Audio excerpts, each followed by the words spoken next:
Yeah, no worries, no worries. So let's start with experience points. Gustav, what are you buying? 5 intelligence. 5 intelligence. All right. How much do you have now? I have Out of curiosity. 43. 43. Nice. That's a respectable number. What about you, Johannes? I am also buying 5 intelligence, and I now have 48. Nice. And what about Lambert Cherryheart? I'm buying 5 fellowship, and I now have 55. 55. Nice. That's great. This is very good because you won't be getting botch on 55 since you have fellowship of 55. That's very good.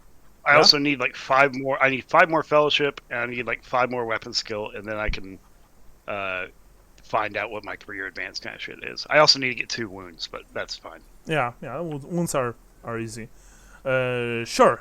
Who's making notes? Because the document is already created, but I don't remember who's making notes. It's my last time. Okay, so you're up, Bran. And last time we ended. When did we end last time? I remember that you guys went to the temple. Gustav and Marla went to the temple. Meanwhile, Johannes and Lambert, I think you went. No, all of you went at one time to the Staller's townhouse where you met the gardener, who was very nice. Yeah.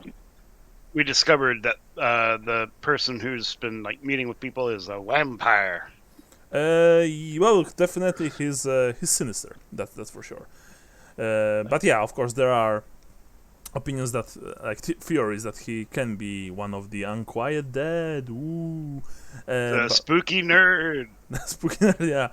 But the gardener, he also told you about Hannah, who was Eva's apparently Eva Staller's closest friend. She lives nearby their townhouse.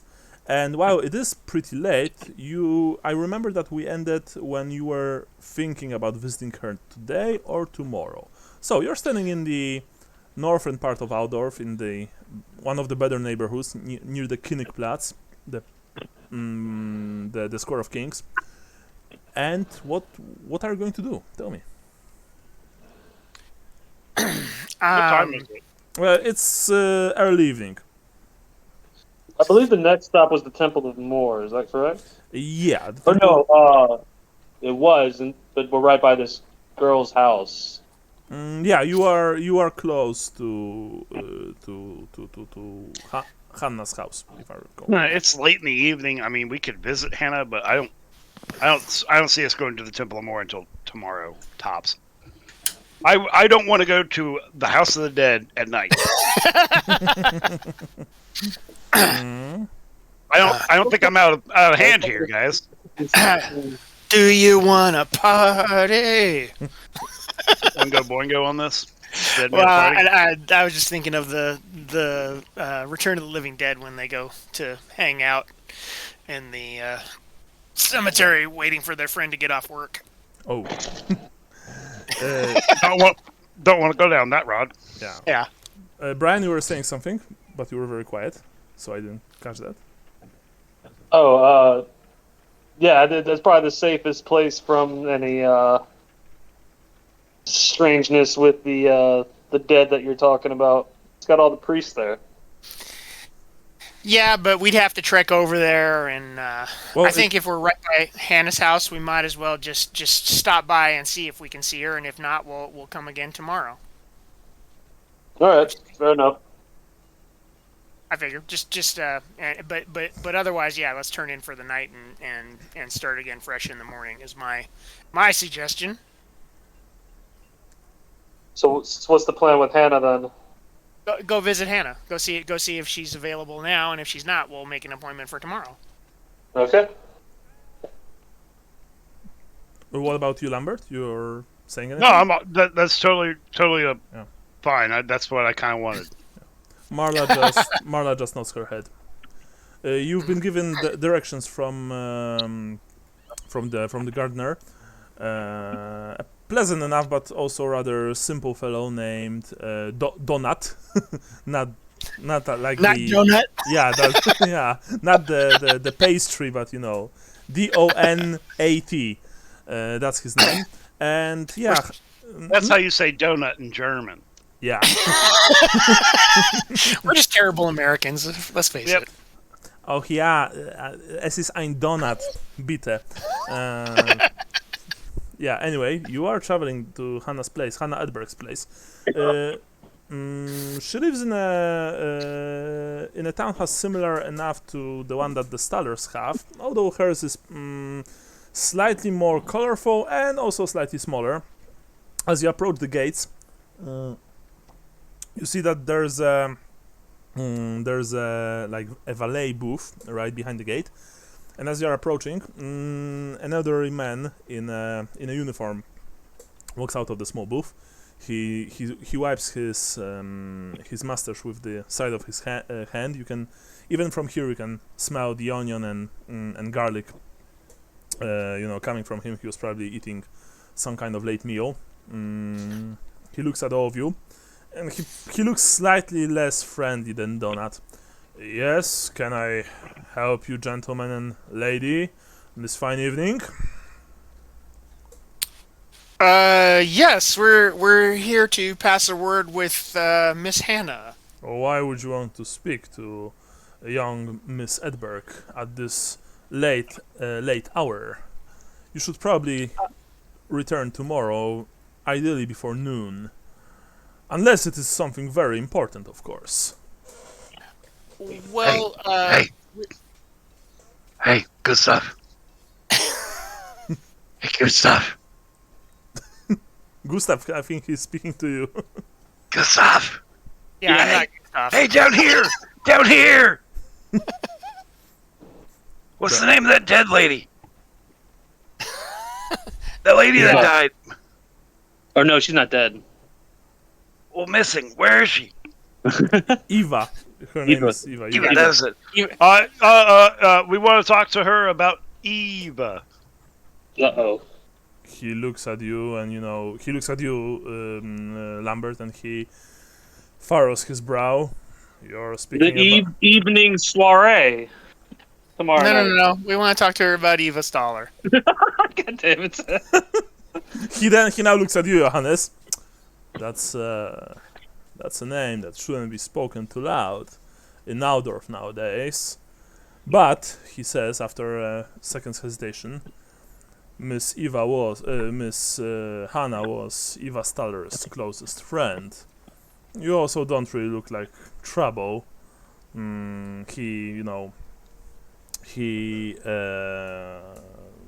once again glances at all of you, very thoroughly. Very well. Wait in front of the gate. I'll see if young Miss Hannah will speak to you. And he hobbles a bit. One of his left leg obviously something wrong. Something is wrong with it. He hobbles to the house, opens the door, walks inside. You're waiting. The sun is slowly setting over Aldorf. So I think that went pretty well. Yeah. The streets will soon be in this half light, and then almost completely dark, except for the main streets, for the main lanes. You know that staying after dark in some places in Aldorf, even close to Königplatz, is asking for trouble, since this is not a safe city, especially after so many damn refugees came here, right? Yeah. Yeah. I blame the immigrants. Of course. We all do. Yeah, they just need to build another wall. Yeah. And make them pay for it. Sure. We'll make Marienburg pay for it.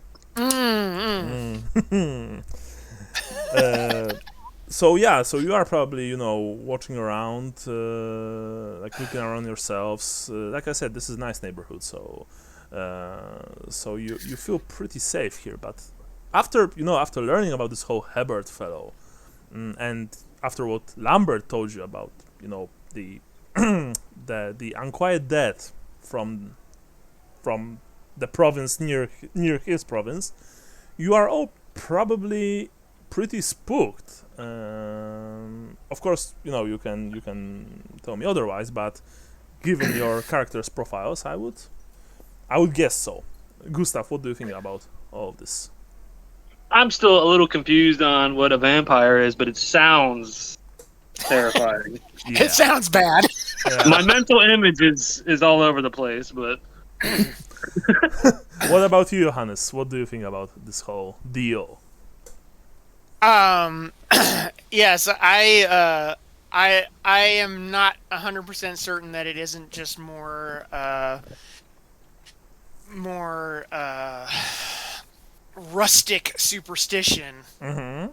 as you know, the rest of the empire is not as forward thinking and educated as Reichland. Of course. But Nice. I like this. I like this a lot. Nice, nice.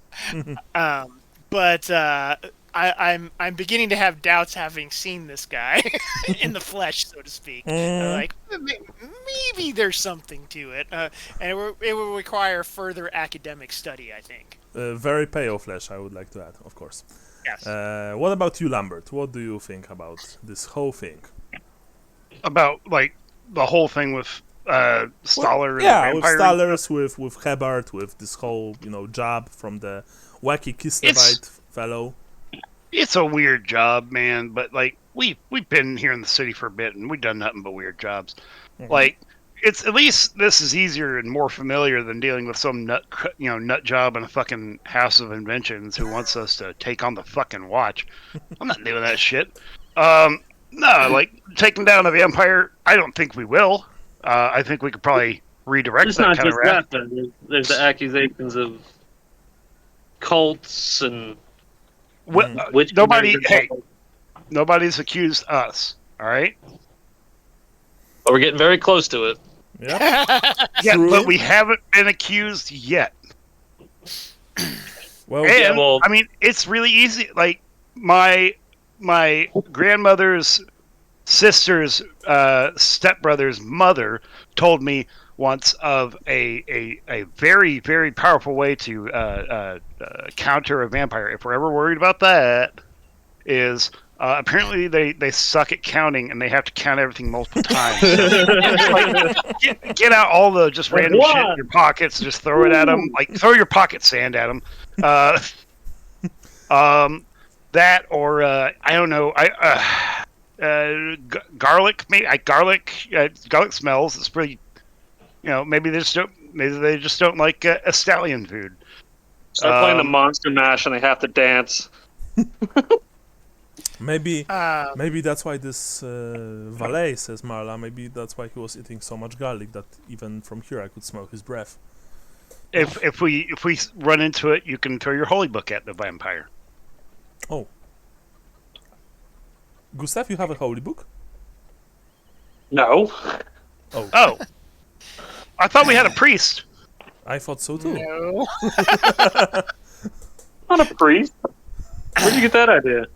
One of you is running off like praying and shit all the time, making offerings at temples. I mean, we're living in the world of gods. I mean, No, we're living in a city with one true God. That's it. Well, Sigmar. when you said that, Lambert, you see that Marla did the sign of the comet over her breast. That's right. That's right, Marla. Uh, And I stand up on my tiptoes as best as possible, and I whisper to the boys, "I was talking about Queensberry."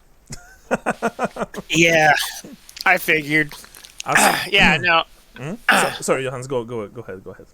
As I say, I know you guys are apostates, so Marla and I will have to divert the wrath of Sigmar from the group. Well, I mean, just go to a corner shop and buy a little pocket book of Sigmar, Well, or get your like travel size book of Sigmar. well, only you have to divert it, Johannes. I'm pretty sure that all Heldenhammer is not really looking kindly at my profession, so to speak. Go into a bathroom and find here's 36 prayers to shit to kind of book of Sigmar. Ooh. That's slightly heretical, let's just say. But I like it. How so? You're doing what he did when he was mortal. Oh, yeah. Okay, can we talk about something else? Let's go back to vampires. God, I really just want to play. gods Like, don't shit. I really just want to cut in here and say, like, I've done a lot of shitting on Sigmar as basically every character that I've played. And I think it would be very funny if I play a Sigmarite priest next. I think you should.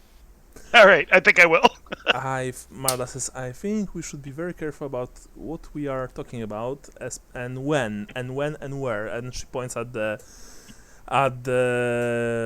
Hannah's, at the front of Hannah's townhouse, and you see that there is, of course, a huge relief of like what's it called? Not bas relief, but the when you sculpt something in the wall. That's about relief. A frieze. A frieze, yeah, a frieze of a hammer, of course, crossed with the double-tailed comet. It's clear that this family is probably very religious, and when she pointed at the wall, you see that the door, the double door to the house, open, and first, of course, walks the hobbled, smelly servant, who's returning to his small booth, and after him, from the gloomy insides of the house, emerges a slight, rather attractive woman with a pleasant look on her face. She has long, very dark hair, and the light blue dress. She looks like a proper lady, so to speak. So there's nothing even remotely masculine about her. By that, of course, I mean that she's not wearing pants, she doesn't have any weapons on her, she's not, this kind of tomboy. She looks like someone waiting to be betrothed. Lambert stands up a little bit taller and straightens his clothes, and licks his hand and runs it through his hair. Sorry, Johannes, go ahead. I was gonna say I will bow to her. I can't remember if I wear a hat, but I will bow to her and kiss her hand if she offers it. Of course, Lambert, you were rolling fellowship. Yeah, you Yep. do all that, and you see that the woman looks at you and she smiles, genuinely nods. She opens the gate herself. By the way, the valet just returned to the very smelly insides of his booth. She walks outside. She Returns to his bowl of raw onions and garlic. Yeah, exactly. The best food. She walks outside. She, gives this slight nod to all of you.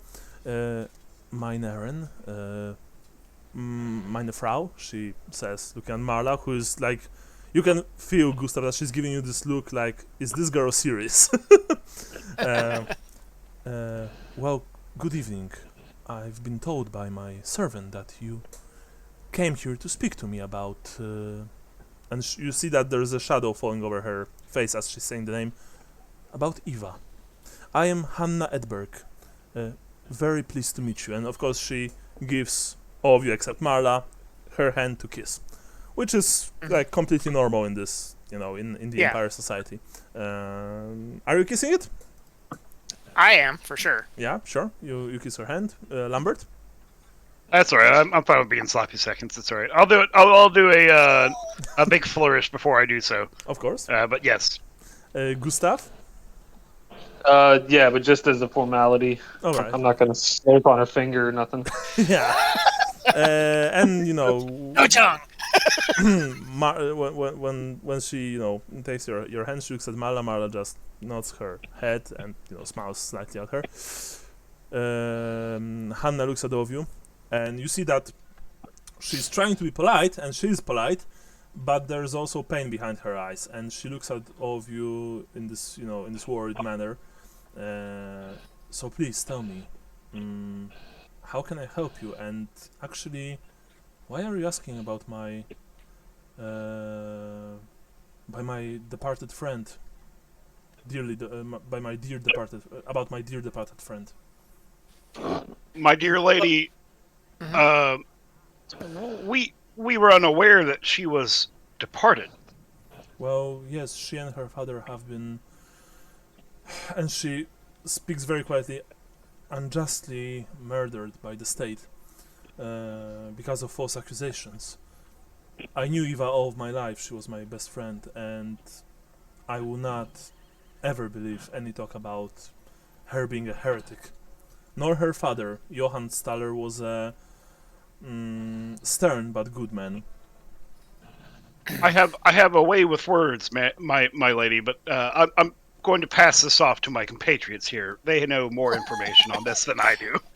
So, well, we excuse us, but we have been hired by her fiance, a Herr Radovich.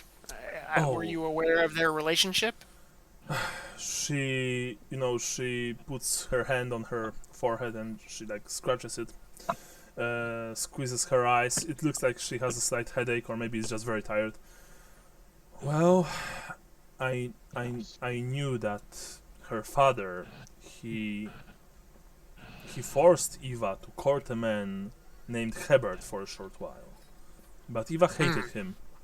She she never told me, but I think personally that Johann wanted Eva to marry Hebert because it would give him some protection from aggressive business rivals. However, after you told said the Kislevite name, I know that he had also been making the same overtures to a merchant family in Kislev, and honestly, I know that my friend liked the sound of that much more because apparently this Hebert fellow was repugnant. Yes, we actually have come across Herr Hebert and would agree with that assessment of his character. Wait, hold up. When? When you and I were taken into his office. Well, Hebert was apparently, says Marla, this pale-looking motherfucker that you were so creeped out by. Oh, that guy! Yeah, now this game makes sense. No, like I was thinking of the fucking guy that we sent all those prostitutes to. No. That guy was no. There's a lot of shitty businessmen in this city, guys. You gotta be a little bit more specific. Oh my god, you mean that guy? Well, he's actually more of an official than a businessman, but yes. More of an official vampire. That's what he is. When you say the vampire, you can feel that Marla is kicking you very hard in the leg. Eyes, in a general appearance, he's creepy looking. Hanna is looking at all of you with these wide eyes, and she's like, "Oh." Well, anyhow, to get back to the subject, What were your thoughts on Bragovich? Radovich. Radovich. You're asking about the Kislevite? I never met him, but I know that he's been sending Eva some letters. Very poorly written letters, but very nice letters nonetheless. That's what she's been telling me. Yes, well, we haven't all been educated in the finest schools in Reichland, so we have to cut him some slack for that. No. She says I don't mind that. I from what I've heard, he's much better, more pleasant man than this Hebert fellow. But it doesn't really matter now anyway because Eva is dead, and so I guess. Well, so that's what we wanted to talk to you about because we have some contrary information that she may still be alive. She looks at you very sharply and says, "Is this some kind of a joke? Cruel joke? Actually, who are you people? I'm sorry, but you never told me. Why are you actually interested in my dead friend, and why are you interested in a family that is considered to be heretics, and that even mentioning it now on streets would be very dangerous?" Well, like I said, we've been employed by her fiance to find out what happened to her, and in our investigations, something doesn't add up. So we are hoping that you can give us some more information into anything about Hannah. Specifically, do you know where their country estate was? She says, actually, roll me fellowship plus 30%, Johannes. Okie dokes. Plus 30 because I'm here. Oh yeah, Well, plus 30, I You succeed. passed, yeah. Otherwise, it would be a botch. Yeah, I know. Yeah. I gotta dust off that luck. Gustav, you want to say something? I think. Oh, no, I was just backing up. Oh, okay, sure. She looks at all of you. You know, for a second, you all saw that she had this rather hard look on her face, like she wasn't sure what's your deal here, what's your business with this whole stuff. But she takes a small gasp, like, right. Well, I mean, if by any chance, she speaks very quietly, Eva is alive. I don't know. I mean, I am her closest friend. I'm sure that she would contact me or try to contact me in any way possible. But right, you probably know more about this whole thing than I do. About the Manor City. Look, I know that they have a manor somewhere near Altdorf. They purchased it a year ago or so at auction. So you might check the auction house, perhaps. Okay. That's the kind of information we were hoping for. Some lead to help us find this place, because we suspect that there's something going on that we don't understand fully yet. They will probably. I mean, I think they must have an address for the manor. That said, and she once again, speaks in a quieter tone. Since I presume that this investigation of yours is unofficial, you will probably need to bribe them to get it. Just be prepared for that. That's how things work on this side of town. Well, I mean, the auction houses in Altdorf, the proper auction house in Altdorf, she says in this slightly haughty tone, they take the privacy of their clientele very seriously. They don't just give away addresses and personal information. But, of course, this is still the Empire, and she winks at all of you. So I guess a few gold crowns here and there will probably help you out. Yes, grease the wheels, as they say. Yes, something like that. I got a big old pot of goose grease. We can use that to grease. Are we greasing up? Who are we greasing up? Are we greasing me up? I was gonna say usually they gotta chase me around. They gotta chase me around, try to catch me. You can all of you roll once again fellowship, basic this time. Eat my greasy little body. Nice. Gustav, how much fellowship do you have? I don't think that does it. Okay, I'll roll for mine. No way. 28. But Johannes had 20, and since you've been speaking, Johannes, and she seems to like the answers coming from you. She reaches to a small, very elegant-looking pouch at her hip, and she, produces 2 gold crowns, and she gives them to you. If what you're saying, I will. Yeah.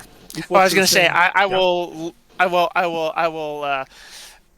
hold her hand a little bit longer than is.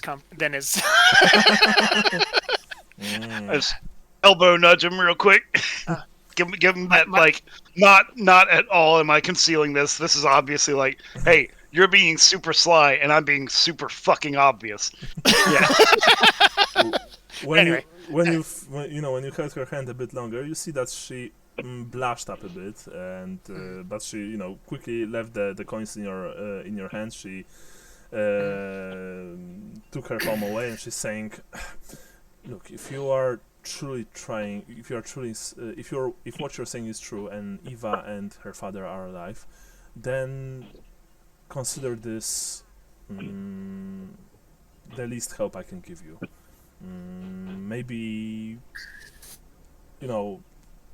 when I told you about the bribe, this can help.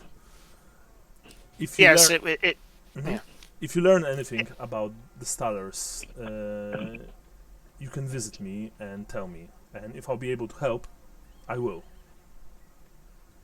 Yes, I will gladly come and visit you again, Fraulein. whatever her name is. I forgot her last name already. Sorry. Hannah Edberg. Edberg. Fraulein Edberg. A real lady killer here. Yeah, real ladies man, whatever your name is. Yeah. Walking around with a real heartbreaker here. Yeah. I don't love you, ho. This broad. Can you believe this broad? Yeah. Yeah. I don't want to give you any false hope, but if this if this does pan out and you see your friend again, it was Radovich's persistence that led us on this chase. And before he came to us, I heard he fought off about a half dozen guys at the Four Seasons coaching house for information. He's a weird one, but he's a fool in love. Well, says Hannah, Eva was speaking well of him. She, like I said before, she liked him much more than this other man. Even though she never saw the Kislevite, she only read his letters. I hope that you find her. And once I need to return to my house duties. But remember what I told you. If you need any help concerning Eva and her family, or if you learn anything about them, you can always visit me. Thank you. And she knows. She once again bows, this time a bit deeper towards all of you, and quickly returns behind the gate, closes it behind her herself, and disappears inside her house. All right. So Gustav. Yeah. Sorry, I'm typing. I'm typing. All right, never mind. I'll ask you. So Johannes, Yes. she had a pretty great rack. I didn't notice. But she is a very beautiful young lady, and I hope to see her again. Smooth Not as great as hand. Marla. Marla's a little bit better than that. Yes, but Marla's heart is with another. Oh, you, says Marla, and she rolls her eyes slightly. Yeah. Well, I mean, Johannes, if you would conquer the heart of young Hannah here, then this could probably be very beneficial to all of us. Like, Yep. imagine we could finally live in a nice place, and not in some dingy shithole run by an elf. But This is completely fair. I know you don't like me for the way that I talk when we're among ourselves, but I'll shut up now. Lambert, you're one of the nicest people I've met, since this whole war business happened in the north. And really, I clutch my hands in front of my heart and turn one of my knees inward, and I look up at her. I'm like, really? yes, really, she says, and she pinches your cheek slightly.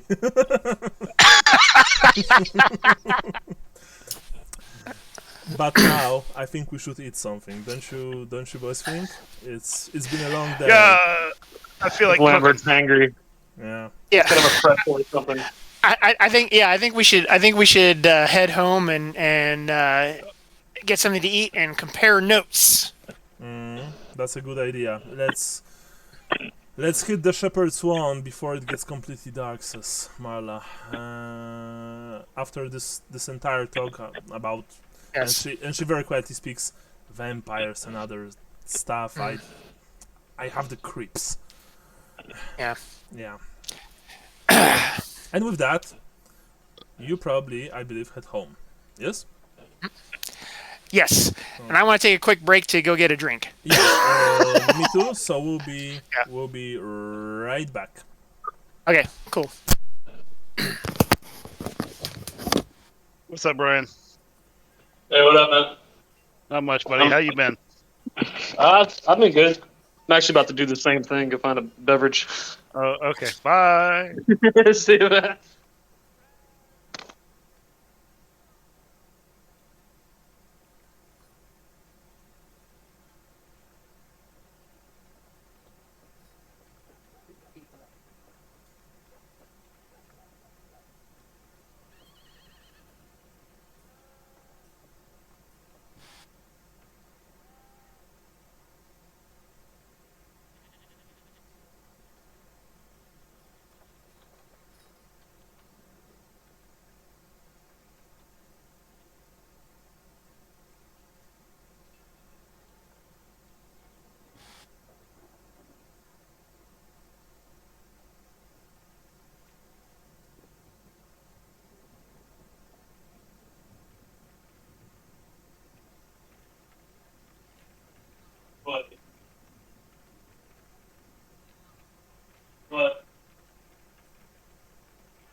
Oh yeah.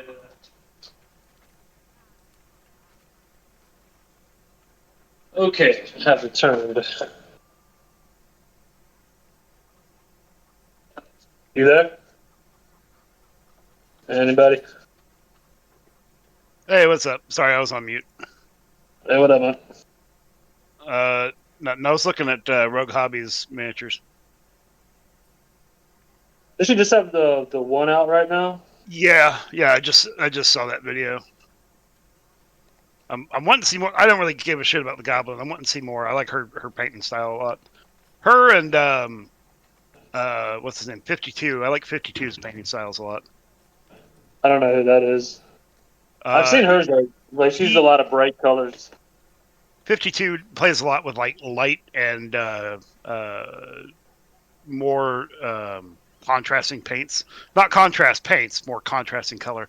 So he'll paint things as if they have been illustrated, as opposed to that more metallic. Oh yeah. Like, he doesn't do any metallics kind of stuff. Yeah. Yeah. So like he's a really good. His version of doing white is the way that I do white, which is just multiple layers of gray. Like underneath your base? Yeah. Oh. So I do a layer, like I prime everything white regardless. Like everything I've ever painted, I prime white at this point. You do black first and then like even zenithal it black. white or just straight white? Nope, I just do white and I work it down. Yeah. Yeah. I always do black and and then people go like, "Did you even paint this?" Because everything's so fucking dark. Like, but I'll build up. I'll do 2 layers of a lighter gray, and then I'll do 2 or 3 layers of a very thin down white to get the white that I want. And I don't like dirtying up a lot of stuff, but I do like doing that. What is it? AK Interactive grime, the streaking grime. I like doing that. I've been wanting to use that. It's very good. It's I use it for a lot of my bases. Yeah. I'll find a picture and send it in Discord of my my bombast guns. Yeah. For my guard. It's too small of a bottle for my needs, though. Is the problem? What's that? I pretty much do like terrain. So like that bottle would be gone in like a week of projects. You know what I mean? Yeah. You could probably find someone that's made a better version, or not a better version, a more version, copious version. There's more of it. Oh, yeah. Well, my problem with hobby is that I'm semi stuck in when I started the hobby in 1988 or whatever it was. So I'm like, this newfangled technology. Sort of like my role playing. Yeah, I have an airbrush, but like to me it's just a tool. It's so frustrating to use like on every aspect of the miniature. Like I still like my old fashioned dry brush. You know what I mean? Yeah, exactly. Well, I mean, I use an airbrush mostly for priming, but yeah, I use I have a Badger 109, which sucks at doing anything like small and like articulate. So I use it just for laying down base coats. Yeah. And really only for my Eldar. Like I just want a smooth base coat with my Eldar, I'll use that. Or I just want a smooth yellow, I'll use that. Other than that, it's all hand work.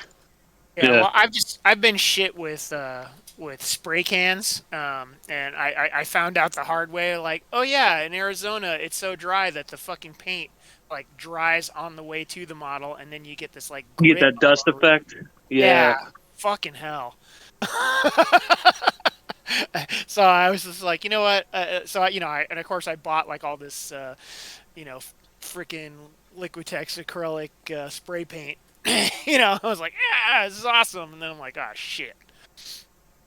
Yeah. Plus, like with spray cans, like I don't know what if it's like 1 in 5. It has to be something like that. But like you get a dud can every now and then where the nozzle doesn't work right or the propellant's not doing what it should and it comes out gunky.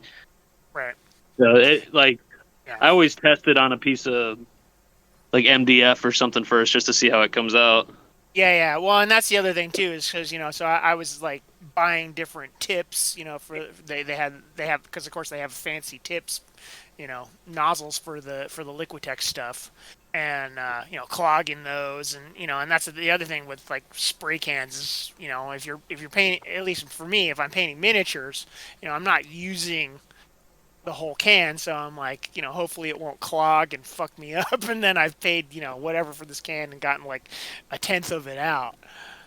So that's why I like the airbrush better, because I just, mix up the paint, spray it, and it's so little paint that if I waste some, I don't care. The miniature primer spray primers have gotten really good over the years, and plus, like, at least with Games Workshop and Army Painter, if you ever do get a dud, like, they'll replace that shit because they don't want you going online saying that, like, It sucks. Yeah. Well, and that's the other thing that I'm just too heavy-handed with an aerosol. I mean, I just fucking bury it, and I get annoyed with the thing where it's like, oh, it's like I got great coverage from the upward angle, but everything underneath it is showing through. Well, no, see, like it comes out with such force now, right? That there's like a fog of paint around the thing, so you just spray it in the general direction, and it'll bounce up and just kind of create a fog around it, so it'll actually get the under areas too. So I mean, it's gotten really easy. Yeah, well, it's not the same cans we had when we were kids. Yeah, well, I mean that's because and that's the other thing is although I started playing 30 years ago, I didn't keep up with the times. Right, I posted them up in the Discord. Oh, sweet. The KV Dorn has some of it on the actual armor plates, but you can see better use on the base of the bombast. Yeah, cool. They're nice looking. My hit bash monstrosity of the KV Dorn. Yeah, that's good. I like them. I'm just Paint chipping. Yeah. Do what? The red stripe. Yeah. The chipping on it. Yeah. Yep. Anywho. I've been on a hobby streak for the past 10 days or so. Yeah, I've been seeing your figures coming up on is it Instagram? Yeah. I'm not posting all of them because I'm not really a miniature painter like that. Yeah, no, but they're good. Yeah. For me, like, the miniatures are like more the backdrop for the terrain. Yeah. Like it gives the terrain context. So yeah, I don't care how they're painted that much, just as long as it's tabletop. No, they look good. I mean, that's the thing is, I mean, so that's the issue I have with mine is that, when I paint the miniatures, I'm holding them up to my face because I can't fucking see, and then when you put them down on the table, it's like, they're a little dark. You use contrast at all? If I take a picture, it just looks really heavily contrast. Like there's a lot more color in there, and I don't like it. But if I like put it on the tabletop, it looks fine. Yeah, well, that I go the other way. Is mine looks shitty on the table, but it looks great in pictures when I'm able to like light it sufficiently and fuck around with it. You always notice something like like with my Escher. Like, I had this girl post the other day. Brian, I'm like, I'm really proud of I'm really proud of this. I posted it on Instagram, and I'm looking at, I'm like, I got fucking medals on her tit, and it's like, I didn't notice that. Yeah, you were talking about I'm like, I never want to see this again. Well, usually for me, it's like, oh look, there's a piece of lint or a stray hair stuck to the fucking model. Yeah. You're like super proud of it, and then you take that like nice picture all zoomed in and everything. Like, what the fuck is that? Mm-hmm. Yeah. I like your squat. Oh, thanks, man. The highlights on that armor is nice. Yeah, it's just contrast. Oh, okay. You just use the apothecary white. Yeah, I love that shit. I love it. A lot of people hate on it. I'm just like, it's fucking great. Like, good luck getting that kind of variation in white without being like too heavy-handed, like just with a brush. You know what I mean?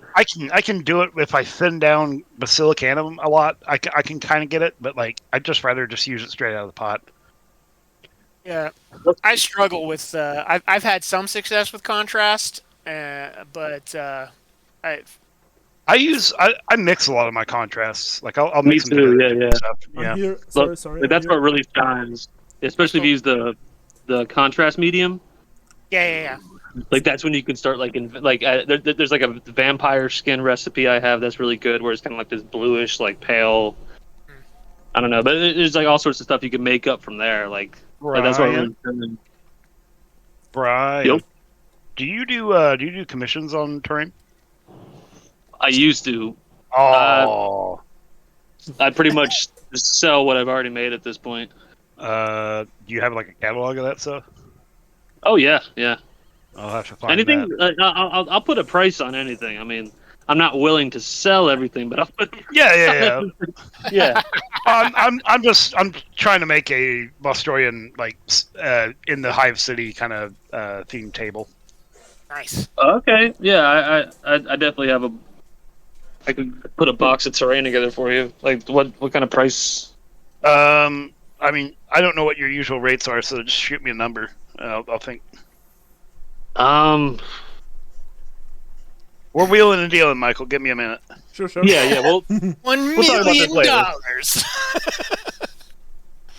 I didn't hear that. What was that, Brian? yeah, we can work. I'll work this out later. I'll send you some pictures and stuff of what I have. Sweet. All right, let's get back to the real mess at hand. Yeah. This love triangle that we've created. Oh, there's no triangle. this love line that we've created. Very strange love triangle. Yes, definitely. This two-dimensional one point to another point love we've created. Slightly interracial, you know. Yeah. So you return to the Shepherd's Wand eventually.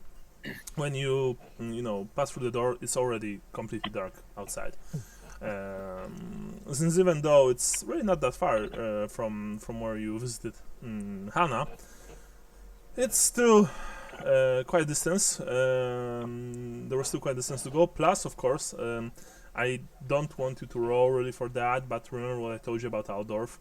It changes. Yeah. Like the streets, they can lead to different places every single day. That said, you've been long enough in the city that subconsciously you are pretty attuned to that. You're still not native Altdorfers. At least I don't think that any of you is. So it will take you quite some time before you eventually, manage to completely handle this strange phenomena. At this time, Shepherd's Wand is of course completely full. It's right near the Street of 100 Taverns. There are people here drinking, eating, singing. Finron and his staff, they have their hands full. But you find a single table right under the wall. You order food. Who's paying? Are you all paying? I can all pay. Individually? Okay, so if you all pay... No, I'll cover the table. Okay, so if you cover the table, it's a silver shilling for everything. All right. And let me quickly see. Pat Lambert on the back. On the gut? Or on the back? On the back. On the back. Okay, that would be strange. Actually, I'll slap him on the back too hard and say, "Shally mercy."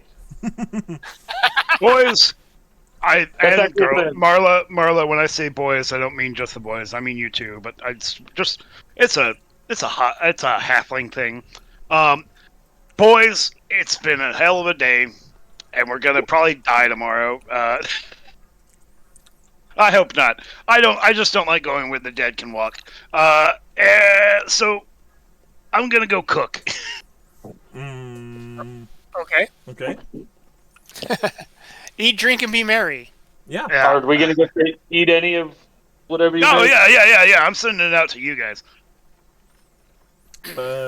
Yeah, you've been given 2 large dishes, onion pie, very tasty, and also a spicy beet pie.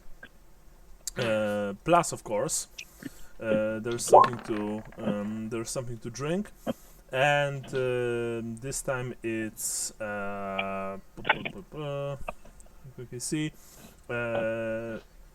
it's water with sage water, essentially. Huh. Asparagus water, you say? Yeah. Actually, very tasty. And when you are finishing your meal, you know, the 2 pies, they are large. Finron, you can say what you want about him. I mean, he's an elf, but the portions here in the Shepherd's Wand are still large, unlike many other inns and taverns in Aldorf, because, you know, ever since war started, and especially after the refugees came, the food not only got worse when it comes to quality, but also the size of portions. But here, food is not only good, but there's also plenty of it.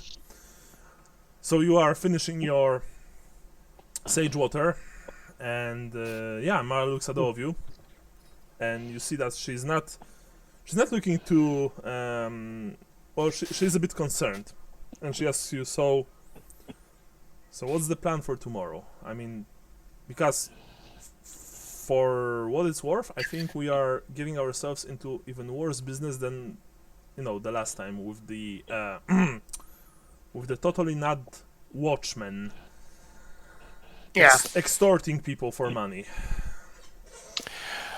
Well, we definitely have to tread carefully, but I think the main thing is if we can locate Ava, you know, and get her out of there, that will be in everybody's best interest. And you know, whatever happened to her father, who cares? There has to be somebody willing to stop men or forces like this. If there's a vampire in the city, it needs to be dead. Sometimes, Marla, dead is better. Well, I've heard that one before from some kind of street preacher, I think.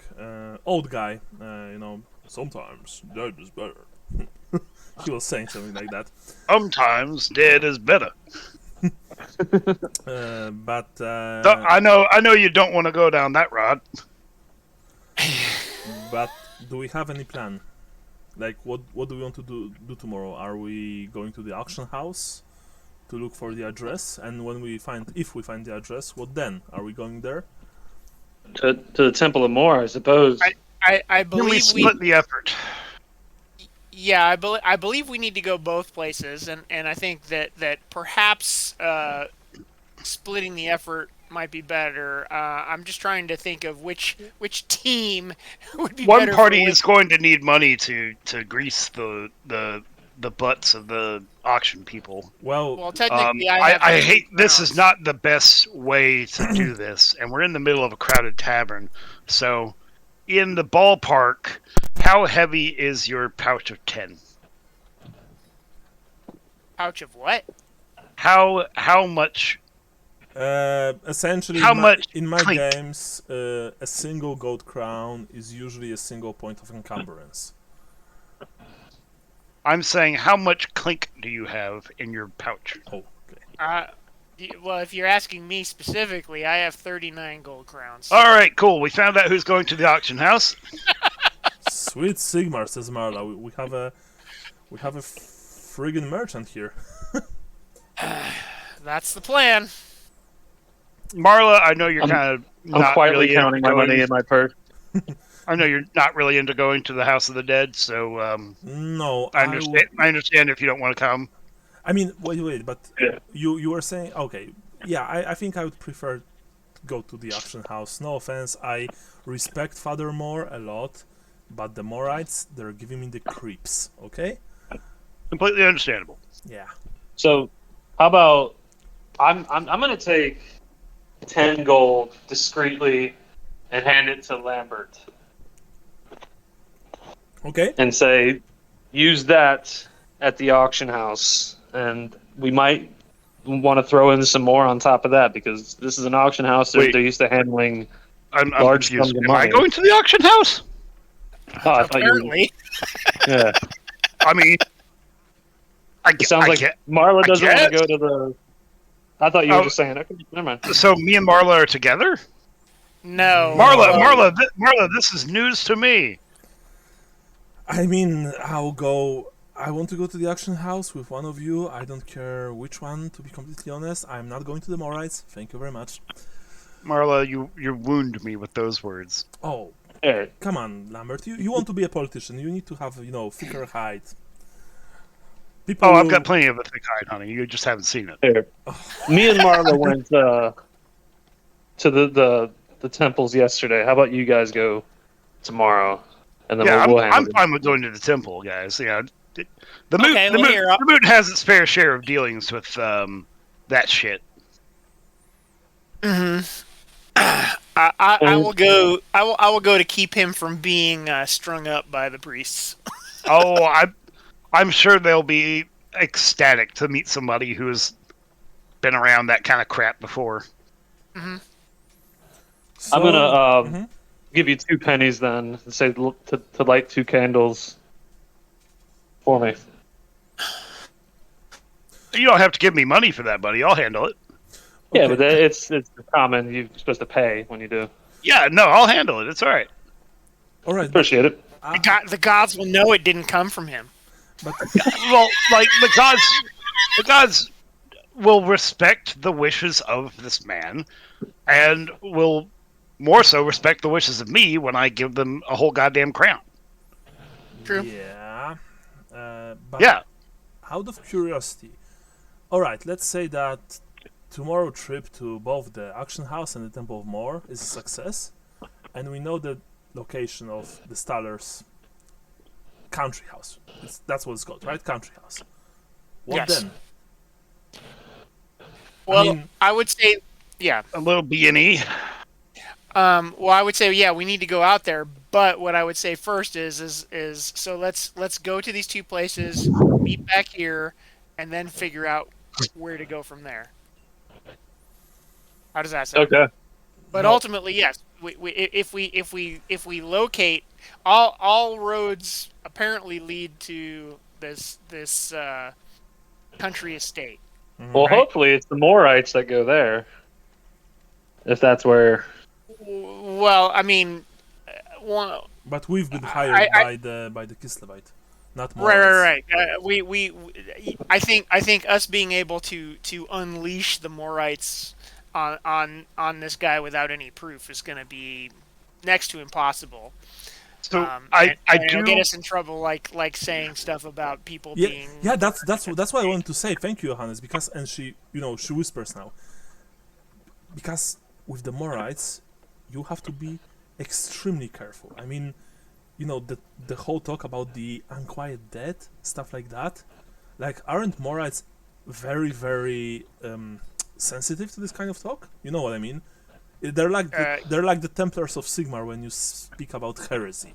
Even you guys No said sense of humor. that they can yeah, they will listen to you, but then they will burn you at the stake because you know too much. Right, and that's just it. We're not going there to talk to them about what rhymes with vampirism. Yeah. No, God no, God no. We're talking. If I recall correctly, I don't have my notes in front of me. We're going there to talk to them about if the Stallers have been processed for funerary rites. Yeah. I thought that was what we were going there for. All right, then would we prefer to switch it up and send our fellow guy here who wants to pay for gods to light candles or some shit to the House of Mor, and Marla and I will go to the, or I can go with him, and Marla can go with you to the auction house, and I'll go with him to the Temple of Mor. You act like I'm the religious guy. You're just a heathen. I'm not a Godless heathen. heathen. I believe in my gods. Is that bad? Who? What gods? Quinsbury. Oh, here we go again. Fuck's sakes, Marla. I mean, are you going to give our elvish bartender shit because he has his own gods? Putting a No, but spin his on it. gods are real. Say that in the mood. Say that in a small town. Fucking hell. Well, I fortunately, look at Marlon and say, "Am I really like the pious one here?" Like, no. I mean, you certainly don't act like that in the bedroom. I mean, You're the wow. bigoted one here. Whoa, hey. oh, But look at the TMI. sheep. but a bit. I mean, we are an Outdorf after all, and I guess being pious or at least acting pious here is probably the way to go, given how many religious enthusiasts, I don't want to use the word fanatics, are currently prowling the streets. Every second corner has some kind of a crazy preacher saying that this is not over yet and that the end times are upon us, and it's like this fever. I mean, what am I the only one who thinks that? No, I think you're correct. That's why I like this place a lot. I mean, Finron is an elf, and he's weird, but at least there are no Templars here. There are no zealots or stuff like that. This is a place where we can just drink beer and relax after a hard day. We're safe here. Elves have never gone bad. No, I mean they are all fair and radiant and incredibly clean. I don't know how they did this. I never saw a dirty elf in my life. You know that? They are always clean. That kink? No, I don't know. I mean, I would like to ask them about the secret. This is very interesting. I've never seen one strip either, or stumble. Yeah. Very graceful. All right. Let's let's get to sleep and so if we started out who's going where? Mm. No. Not that I don't want to talk about elves. Where are we going? Who's going where? Am I going to the auction house to sweet talk some merchants, or am I going to the Temple of Moor to possibly get myself hung? If Gustav I goes think to we the need Temple of somebody to Moor, make an executive decision. if Gustav goes to And the I don't Temple want of to Moor, says Marla, then I need to go with him, obviously, because someone needs to watch his back and to, bail him out of trouble.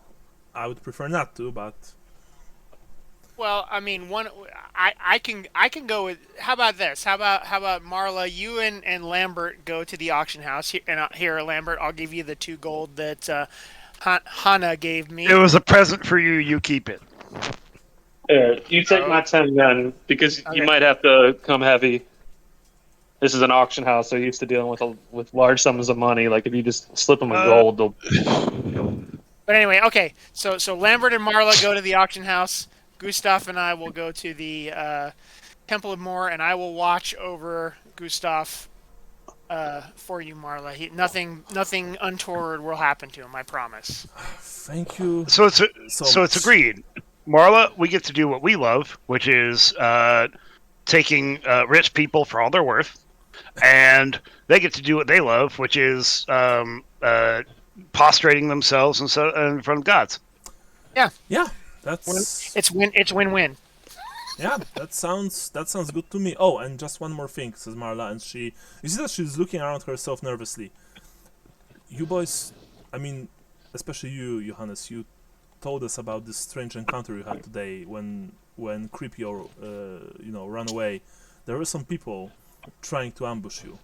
There's no telling that that they haven't stopped trying, if you know what I mean. True. We need to be very careful. I think all the more reason for us to split up and do these things separately so that we can throw them off our trail. And we should walk a good 20 paces from each other too, just to. I don't know about that. Safety in numbers.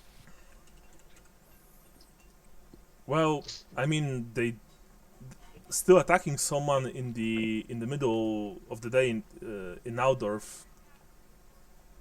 Outside of the slum area. I mean, outside of the lower class area to the east. It's not that easy, but we should be careful.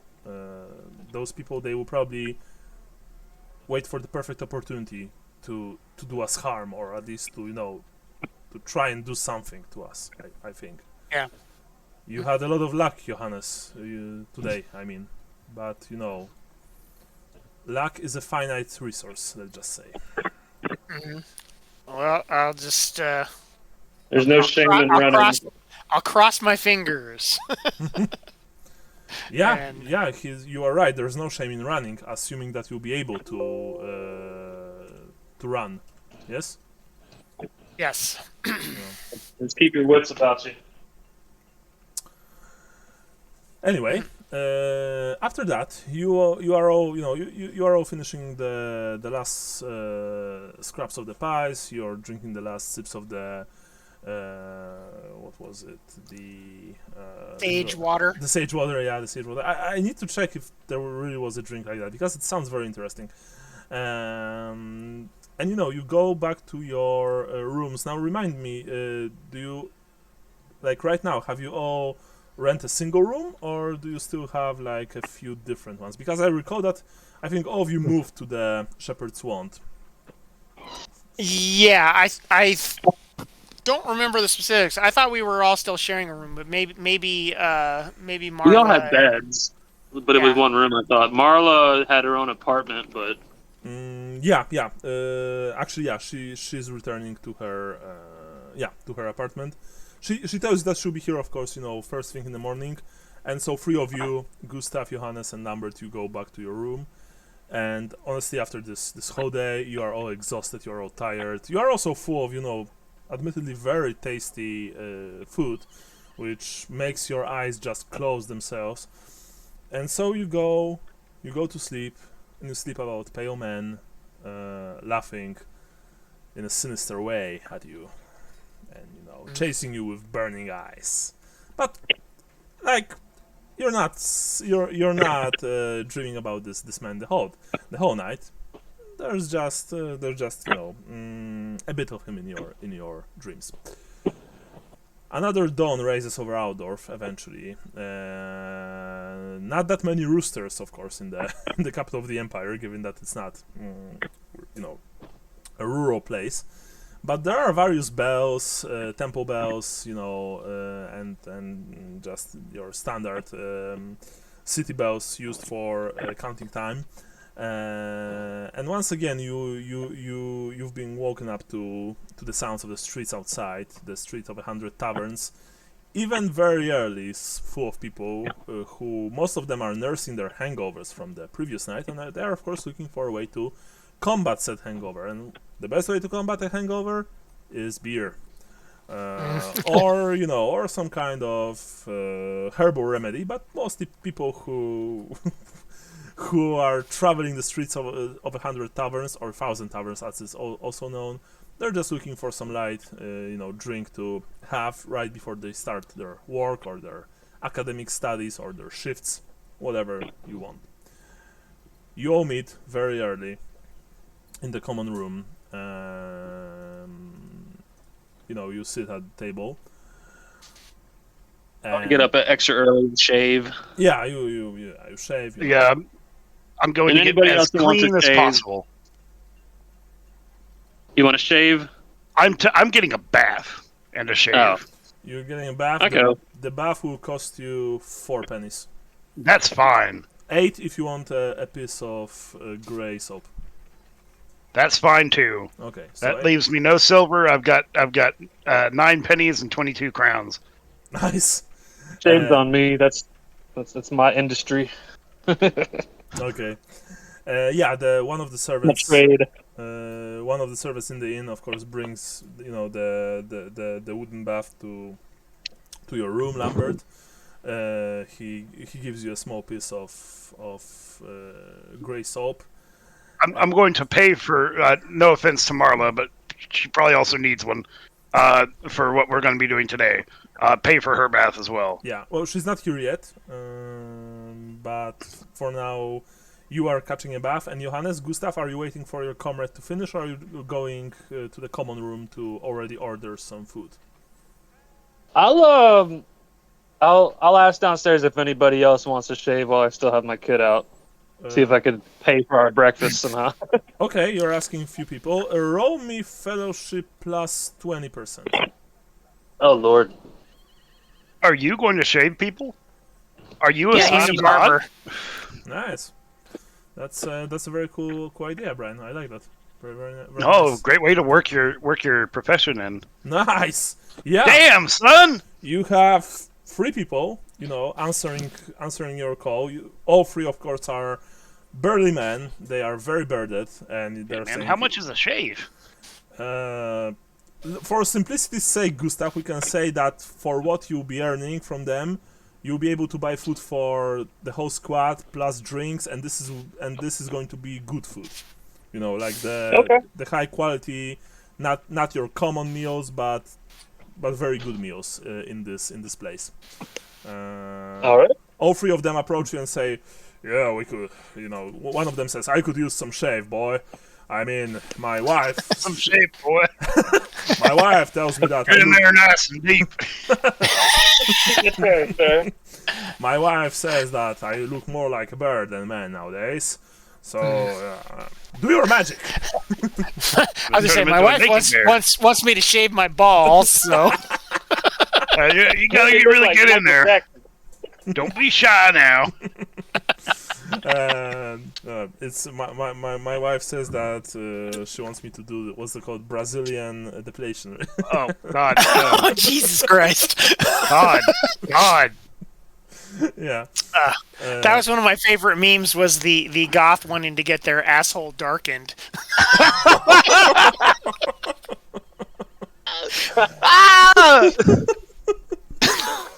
A funny detail, my very God. very quick. When I had a pal, he was working he's in IT, but when he was younger, he had like family trouble, and he traveled over Poland to be as far away from his parents as possible, and he eventually came to the southern part of the country, to a small mining town. It's called Bełchatów, and it's your.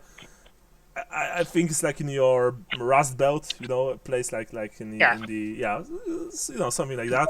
There's soot everywhere. Most of the people are miners. Of course, what kind of job he had? He worked in a sex shop for a whole year. Yeah, and he told me about the most common ordered items, like the items that they had to order from. Like you couldn't buy them; they had to be, mailed to the place. Yeah, special order. Yeah, there were 2 types. Guess which ones? Butt plugs. No, Fleshlight. no. First one was a dragon-shaped dildo, Oh, Yeah. bad dragon. All right. and the second one was, and that was the hardest one to get. They never had any free surplus. Was a cream to lighten up your asshole. Essentially what they are using Yeah. in porn movies. Yeah. Yeah. These were 2 products that were hardest to get, and they were selling. They were selling essentially almost overnight. Whenever they had a new batch, it was gone. Yeah. I mean, you spend your whole day going into a deep dark hole. You don't want somebody else to do that. Yeah. So, Gustav, anyway, you set up shop in the common room. No one's making you any trouble. Finron just, nods your head at you when you are, saying that you're going to shave people. And one after another, the 3 men, just sit in the chair, and you are, you are doing your job. And after the last one, it took a while. Meanwhile, of course, Marla appeared, and Lambert, you've paid for her bath. Johannes, probably you were just, I don't know what you were doing. Maybe you were watching Gustav or doing something else. I'm staking out a table for us when it's time to eat. It's like, Okay. fuck off, this is our table. Yeah, so you're you're getting the best table. Gustav, sorry, you were saying something? I said he's wishing he could grow a beard. Yeah, and after you're all done with your mundane stuff, the 4 of you are sitting at the table, and Gustav, you are ordering food, and like I said, this is the good stuff, very good stuff actually. So for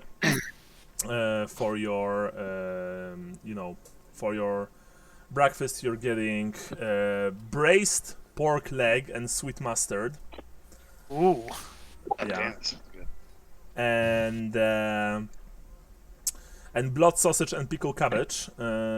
Plus of course, there's something to drink to get your, to start your day right.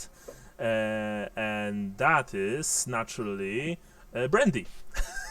Nice. Jesus. Yeah. All right. Well, that puts me in the mood to come up with a plan here. Yeah. Yeah. You are A eating. nap after that. Yeah, you are eating like you're just finishing the whole thing. Like Young King. Yeah, like young kings, and that there's almost nothing left. Even the grease stains are almost gone from the plates, because this is delicious food. So after that, That was well timed. yeah, after that you're sipping your brandy at 10 in the morning. Okay, at 10 in the morning. That's a famous breakfast drink. Yes. For alcoholics, I guess. But yeah, It is. that's true. Breakfast of champions. Yeah. And I was gonna say, what is Marla wearing right now? her, like, if you look at her artwork in her character sheet, that's what she's Let me usually find her wearing. character sheet. It's in characters at the very bottom. Marla, all right. She's wearing All this white Oh. blouse, but she also has the nice dress that Gustav bought her yesterday. So let's switch into that nice dress that Gustav bought her. Because we're going to be putting on some airs when we go over to this auction house, as people that might have more money than we actually do, so that we get the right attention. How much Fortunately, do you have total? Do what? How much do you have total? I have now. I have 22 gold crowns. That's with the 10 I gave you. Yes. If it comes to it, give him everything you have, and we'll make you whole when you come back. But try to come back with something. No. Like, here's the thing. I'm trying to put on the appearance that we are of more wealth, and that we aren't going to carry around the kind of coin that they expect. This is an auction house. They will, of course, accept a promissory note, I imagine. Oh, A promissory note she worked for in the magic sum, then. with a down payment of the sum.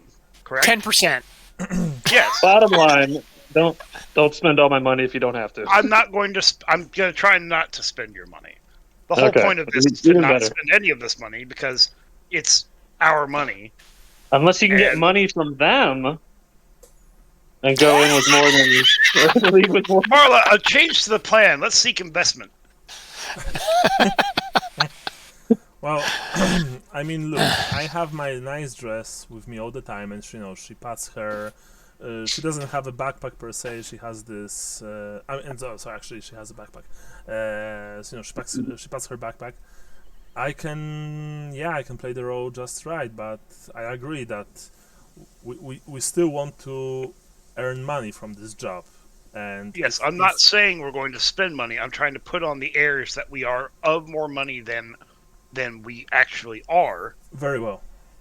so that we get the right attention when we go in. We don't have to work as hard for it, and we can come across as, oh, these are some nobles looking to buy property. They're asking about a very specific piece, and want to know more information on it that we do have that we wouldn't give to somebody who made less.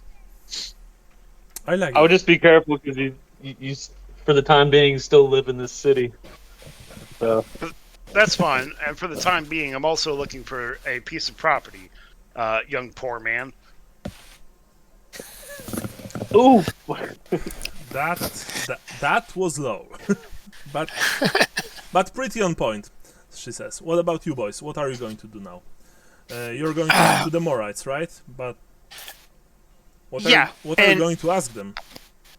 Well, I thought, and correct me if I'm wrong, that we were asking about funerary rites for the Stallers, just to double check that they weren't killed. you lead the way on this one because I narrowly danced myself around questioning of a Sigmarite yesterday, and still a little shaken up. Yes, I can attest to that. That the people at the Temple of Sigmar, they were, well, very inquisitive. Let's just say. Marla, for the purpose of our ruse, I will be playing your valet, more or less. Oh, All right. I will be doing the talking Yes, thank you. for the position, but it is for your interest. Yes, please do. You are much better in that than I am. I can just I hate- look pretty. I hate to do this to you, but you do. Could we accentuate that? Can you lower the bodice a little bit? Yes, of course I can. That's not a problem. I mean, We all work with the assets we have. yeah, sure. I mean, I don't have any problems as long as no disgusting, slimy old man will be touching me in inappropriate places. I'll be very glad to We'll help. do our best. Yes. And if he will, then, and she pats the small dagger at her, at her hip. Well, you know. We'll strangle them and drown them in the river. Yeah. Got it. All right. Yeah, I'm on board. So, and What's one more dead Altdorfer? That's fine. yeah. So I guess we should go. Yeah. We still have ways to go, boys. Best of luck to you, Gustav and Johannes, she says. be safe. Thank you.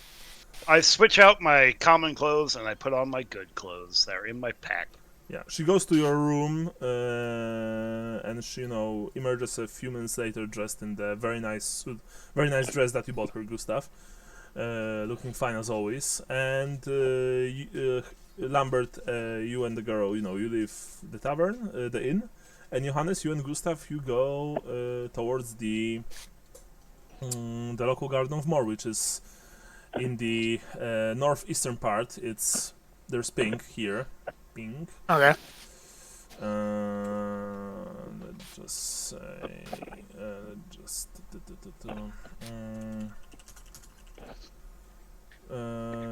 yeah, it's you are traveling there from the Shepherd's Wand. You are passing, through Königsplatz, of course, and you're making your way to the eastern part of the northern eastern part of the city. Not eastern part per se, because eastern part are the slums, the worst area in Aldorf. You know that your destination is called Toteninsel. It's known to Outdorfers as Moore's Town. Actually, I'm going to Toteninsel.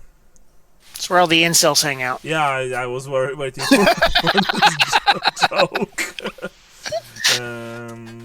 I'm a nice guy, why don't you like me? Yeah, and stuff like that. And you're making your way, and I would like for both of you to roll perception tests -5. Okay. Roll. Oh, damn! Nice. And I rolled. I see everything. Let's wait for Gustav. I think you also passed, right? -5. I think so. Yeah. Yeah, because remember, if you, you need to have perception as a skill to. If you don't, then it's half. But I think both of you have it because you are playing academic careers.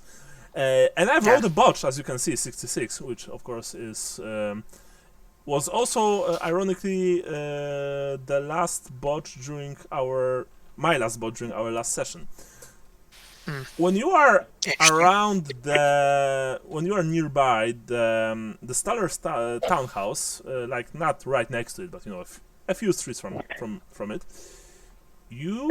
both of you, especially you, Johannes, you feel that someone is watching you.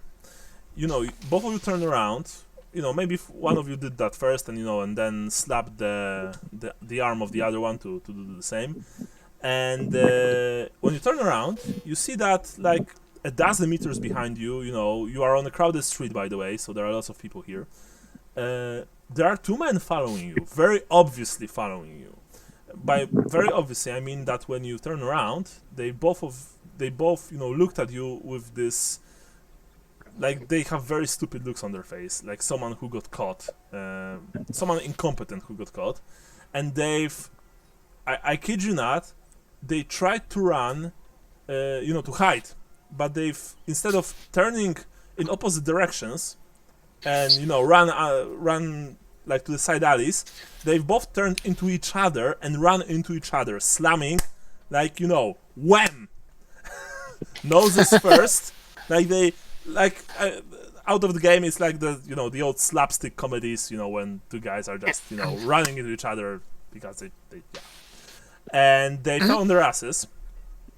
People around them are like, hey, what are you doing? Like, what's this comedy act? Watch out, idiots, stuff like that. Both of you, Gustav and Johannes, you can take a good long look at them now. And There's just two of them? Yeah, there's two of them. It's probably the same two that were gonna shank me. You see that I'm gonna give you a look like we can do this. Yeah, you see that one of them, there are two of them, and let me quickly describe them. One of them is over 5 feet tall and painfully thin. He has wispy blonde hair and frames a quizzical expression with a gleam of, even from here you can see near madness in his still gray eyes.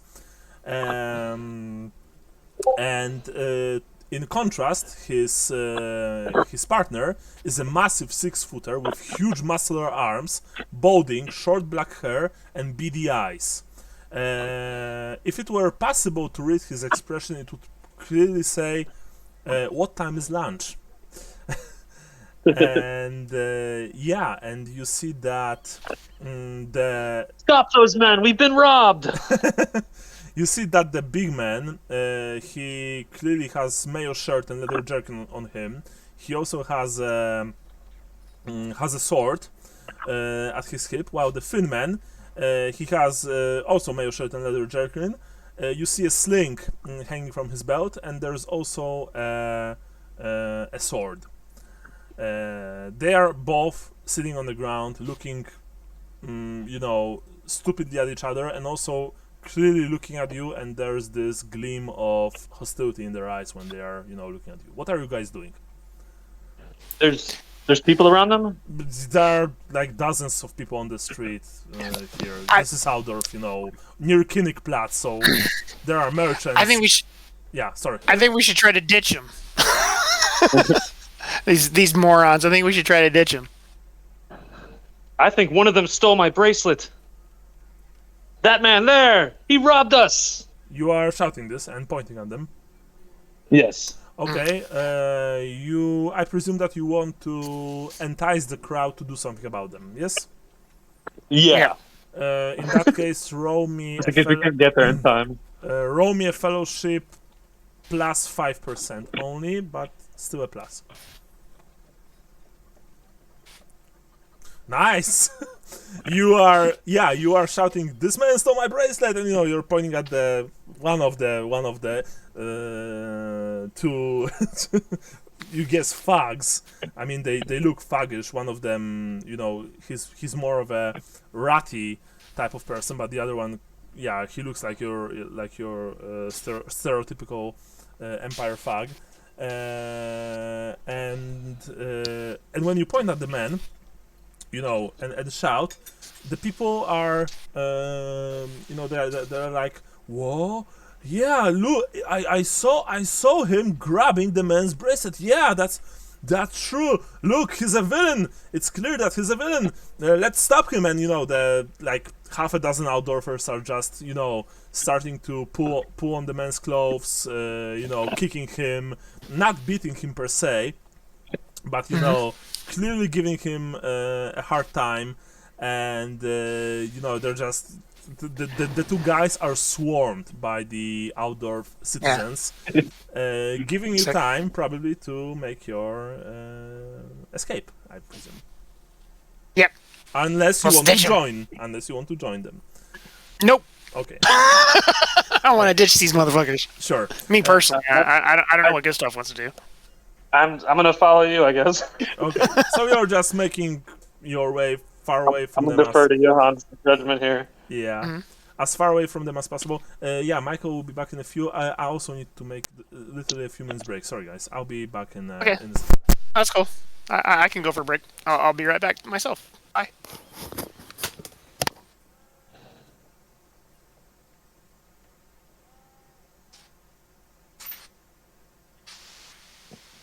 I'll be right back myself.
All right.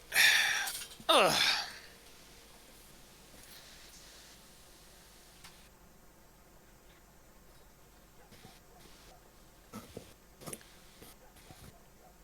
All by myself. uh.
I did select at least 2 letters.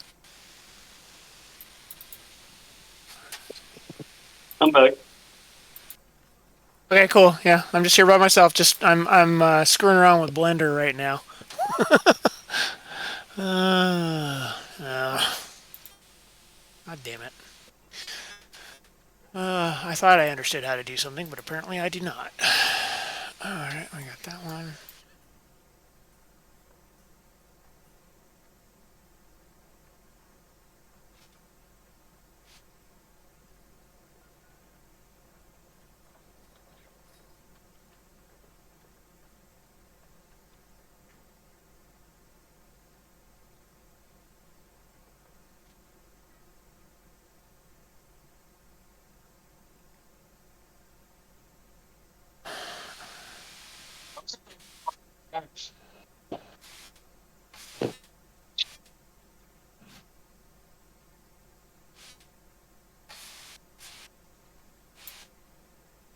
Sean, you there?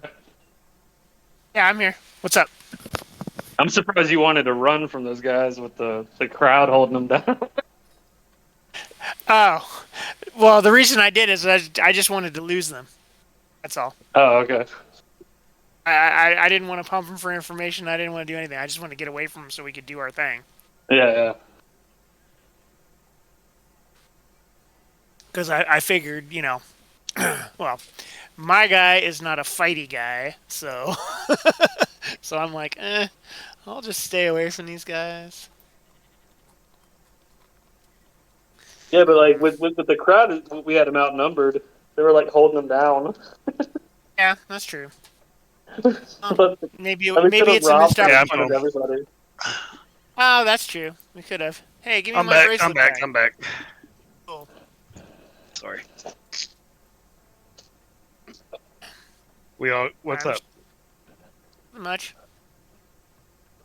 Just trying to figure out why I can't edge select this other fucking plane. All right, well, I give up. It was just so I'm as my various lack of attention span works. I'm back working with Blender again, trying to figure out how to do stuff. Ugh, but I'm having to reteach myself all the shit I already learned because I as per usual, I did a bunch of stuff and learned how to do it, and then went on to something else, and coming back. Oh yeah, I don't remember how to do this. Story of my life.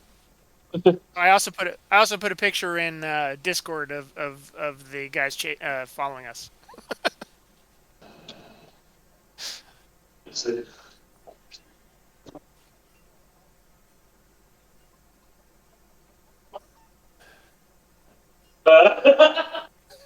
Yeah. I extend to you this laurel and hearty handshake. I Eh.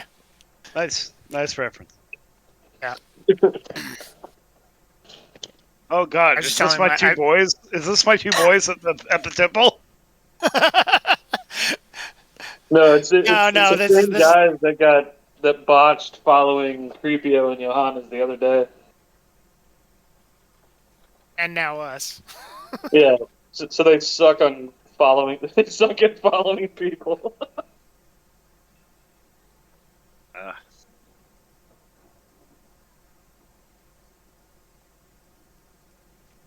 That's from the movie Babes in Toyland.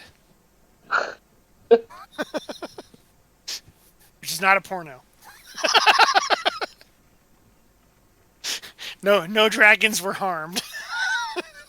Do you remember that weird '80s version of it? Or like maybe it was No. like early '90s. Like I think Keanu Reeves was in it, and like Drew Oh. Barrymore or something. No, I totally do not remember that. So who's the Naked Gun guy? Leslie Nielsen? Yeah. He was the bad guy, and he like lived in a bowling ball or something. Okay. It I was totally... bizarre. This movie, like, Yeah. Well, I mean, the original Babes in Toyland is weird, for sure. yeah, this was like done for the '90s or something. Yeah. Huh. Interesting. Yeah, so yesterday for us was Babes in Vampire... Toyland's what, a '60s movie? It's one of the early, one of those like no, early Babes in live Toyland... action. No, that's like 30s or 40s. Okay, well, I'm thinking of one from like the '60s that was like a Walt Disney production thing. Shit with, God, what's her name? I Oh, can't you remember mean shit. Shirley Temple? Maybe? Or what's her nuts from Wizard of Oz? Judy Garland? Yeah. Yeah, maybe. I mean, Hollywood, fuck, they'll remake anything if they think they can squeeze another dollar out of it. I'm looking it up now. Let's see here. So I'm looking at the one from 1961 is the one I'm looking at. Okay. Well, actually, yeah, that's true. Judy Garland and Shirley Temple both weren't really making movies anymore at that point, or at They least had a budget of $3 million.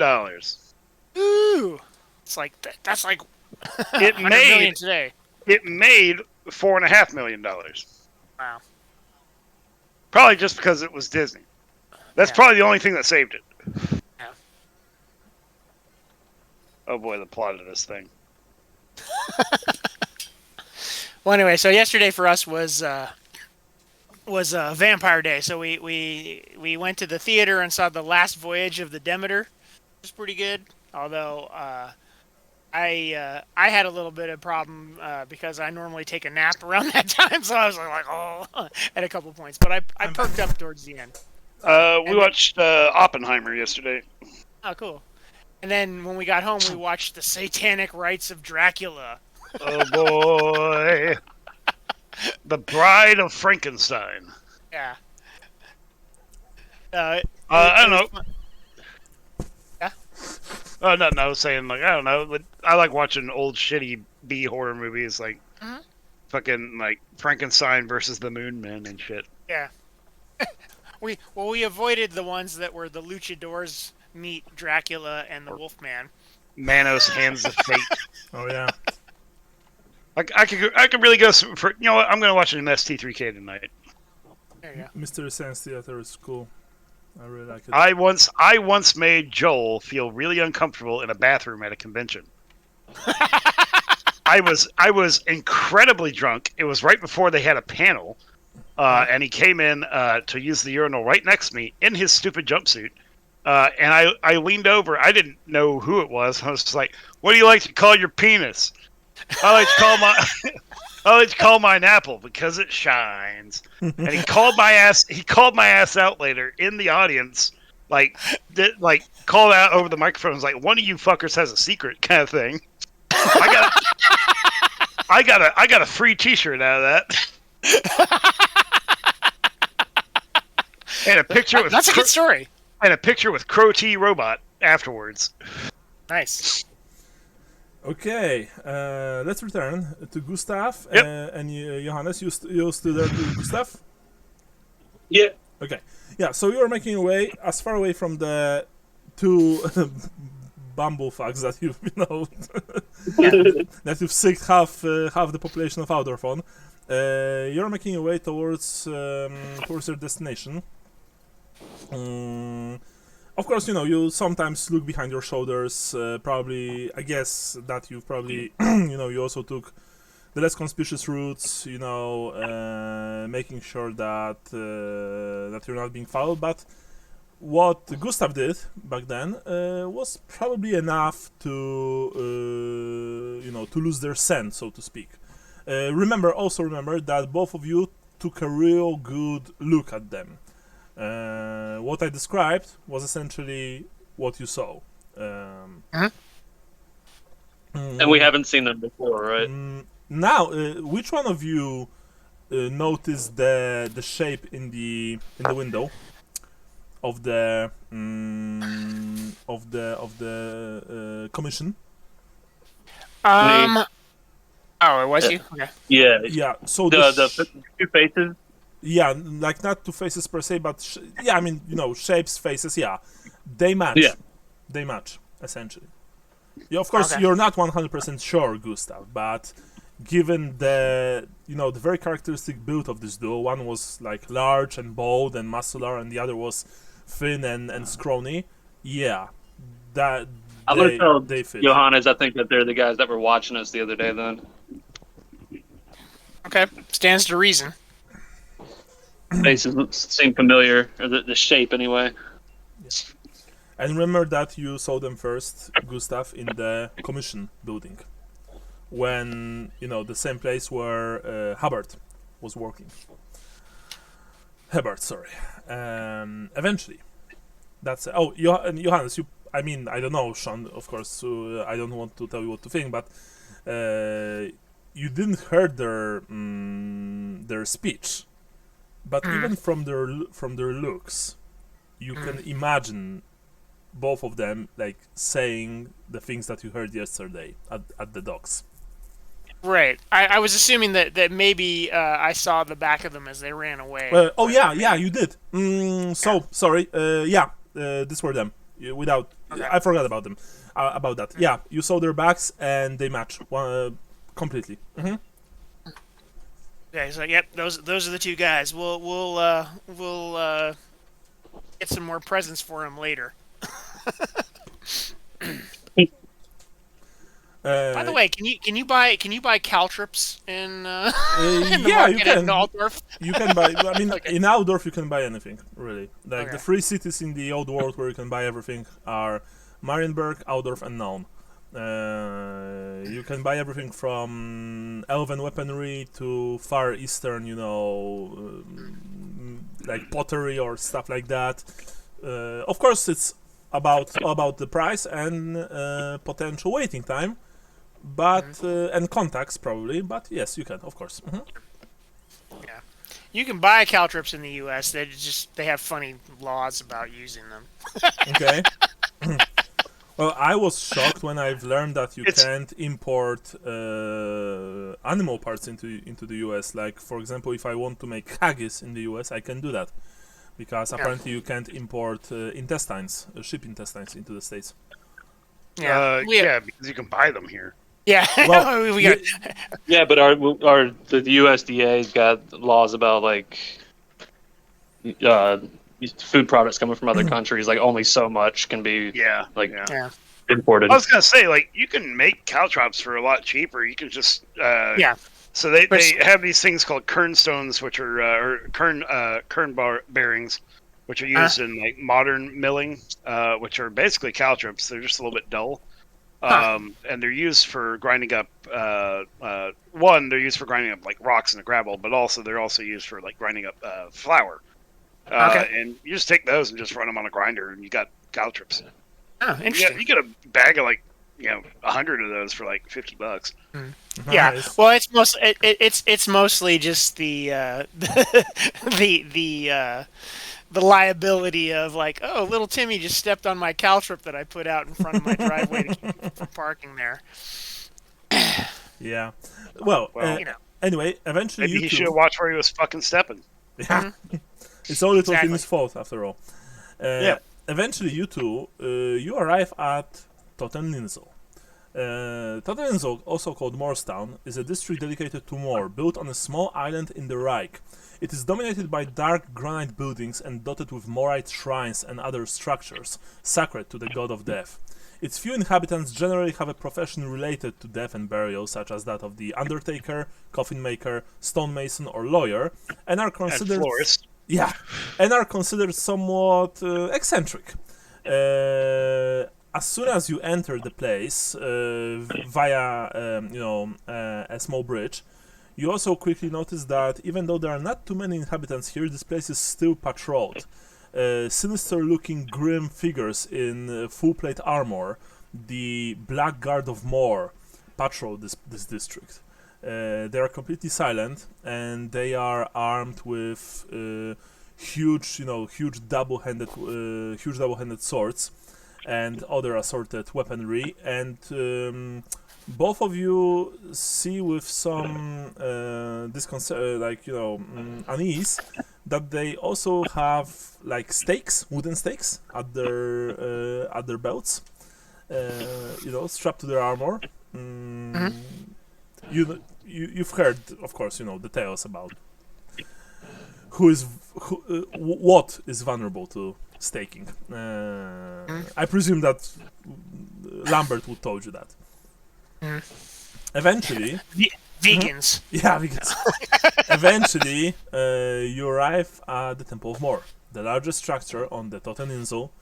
You know that each dusk and dawn the morning bell tolls, reminding all of the presence of their god. It is nearly as impressive as the cathedral of Sigmar, and given the amount of black guardsmen, patrolling its nearest vicinity, you guess that it probably also houses the local chapter of this order of, warrior monks. Say, hey. Hmm? I was gonna say, hey, Gustav, should we gameplay how we're gonna approach this before we go in there and say something that we shouldn't? Well, I mean, I was gonna come and light some candles for some people I know that have passed, but Okay. what if we add them to the list and we just want to make sure that they've actually passed, because it would be an affront to more to. I don't know. Yeah. Well, I mean, I don't know Moorites. Yeah. We're. Well, I mean, essentially, I feel like we're gonna have to drop the name no matter what we do, whatever angle I take, and so and since we are here to find out if they've been interred or embalmed or whatnot, I think asking for them is going and lighting candles and saying, oh, we're also wanting to pay respects to our friends the Stallers and see what happens. What do you think? Yeah, that works. All right, just want to make sure so I don't say something stupid that you're like, oh shit. I've got my Shalian whites on, so. Okay. Yeah, the whole thing, like, once again, of course, it is, warm summer day in Outdoor, the sun is shining, but as soon as you enter Toteninsel, it's almost as if, the whole weather got a bit gloomier. There's this strange wind, flowing in between the grim buildings of this isle, and you can swear to God that, the people that you've passed, the few people, they all look. Well, they look strange. They are all pale, hunched, dressed in dark, and they don't even, they're not unfriendly per se, but the looks that you've been getting, they're just alien to you. It's like some of them are looking right through you, like you're not even there. The Black Guardsmen, of course, they never show their faces. They have the visors of their.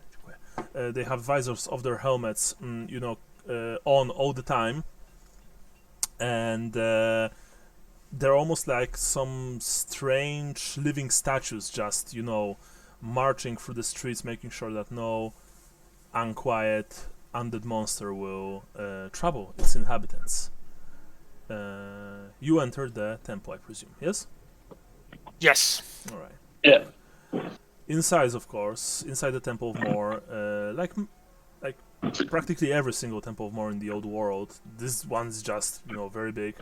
Of course, the entrance itself is symbolizes the entrance to the realm of the god of dreams and death. It's white and it's black, which symbolizes passing through the threshold of life and death. Inside is cool. Inside it's cool and very quiet. It also smells incredibly heavily of incense, and but even so, you can still smell the smallest hint of embalming fluids, perhaps, of dead bodies, of passing.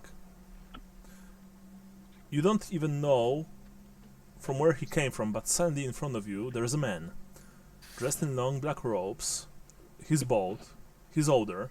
At least you think he's older. He looks like he's 50, 60, but given this is the old world, he might very well be 30. Welcome to the Temple of More. How can I be of assistance to you?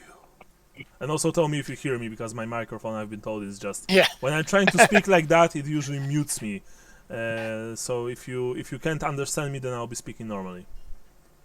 No, I can hear you. Okay, nice. It's a little quiet, but I can hear you.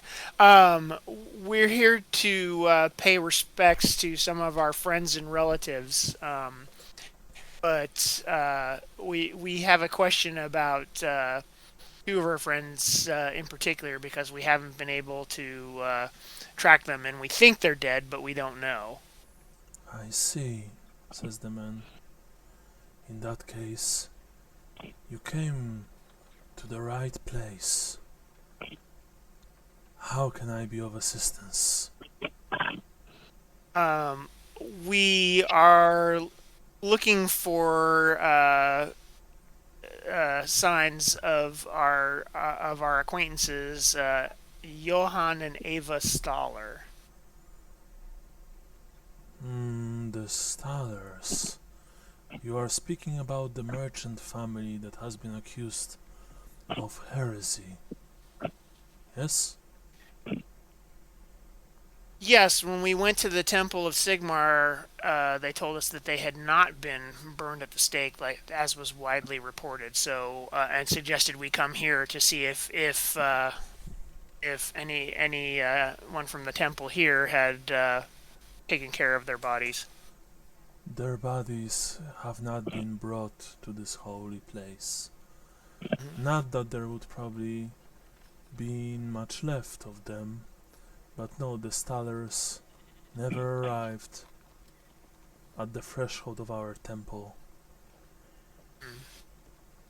Okay, well that's good to know. If you say so, says the man. Well, knowledge is power. Yes, I will guard it well. Well, in that case, then I would like to I would like to light a candle for my mother, and I believe my compatriot here has some relatives he would like to light candles for. Of course, you are free to do so, and may more watch over you. And he does the sign of the Raven God over both of you, and then points you to the place where you can light the candle. And of course, he's not saying this, but there's also a donation box nearby. Yeah. So, and I'm assuming we have to pay for candles too, or do we not? I mean, for the candles, yeah, it's like a single penny for a candle. Yeah. Okay. So I'll pay 2 pennies for candles, and I'll put a shilling in the donation box. Mm-hmm. Nice. What about you, Gustav? I'll match him. Yeah. So you are also putting a shilling, and you are also lighting 2 candles. For whom you light the candles, Gustav? One for the elder Zandbergen, my adopted father, and the other for the Black Dove, who I don't know the circumstances about his demise, but I know he's dead, and he probably wasn't given proper rights. Very well. Sorry. Right. You light the candles. You probably either speak a short prayer or just, stand over them in silent contemplation for a second. Meanwhile, we return to Lambert and Marla. Lambert and Marla, you are making your way towards auction house. Lambert, I would like for you to roll me, because you're not really sure where the auction house is. Hannah told you about it, but you would still need to know where it is, right? So I would like for you to roll me, charm. To ask. Michael? Oh. Oh. Wait. Michael, you are muted. If you are saying something, then we can't hear you. I mean, at least you are muted on my end on Discord. Right, he's not here yet, so let's return to both of you. Brian and Sean. Okay. Okay. After you lit the candles, what are you going to do? Are you remaining, or are you leaving this admittedly rather creepy place? if very serene and peaceful, of course.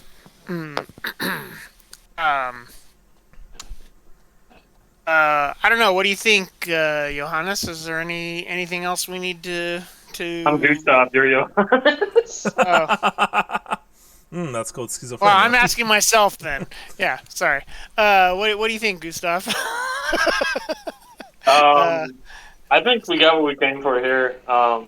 Yeah, I was thinking that anything else that we attempted to do would put us in deep doo-doo, as they say in Reichland. Yeah, let's head back to the Shepherd's Wand. Yep. Okay. You make your way back to the Shepherd's Wand. Yeah, I've asked where he is. Not sure where he is, but hopefully he'll be back soon. Are you buying anything along the way? Are you visiting some other place? You are still in the relatively decent part of the city, fortunately, so to speak.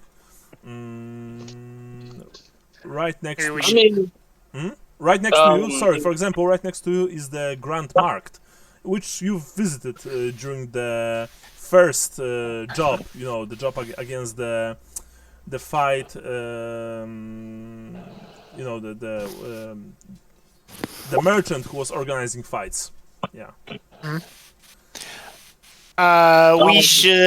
We should get some rat on a stick or something. Yeah, I actually, after the incident with the city watch the other night, I kind of want to make a purchase or two. What kind of purchase?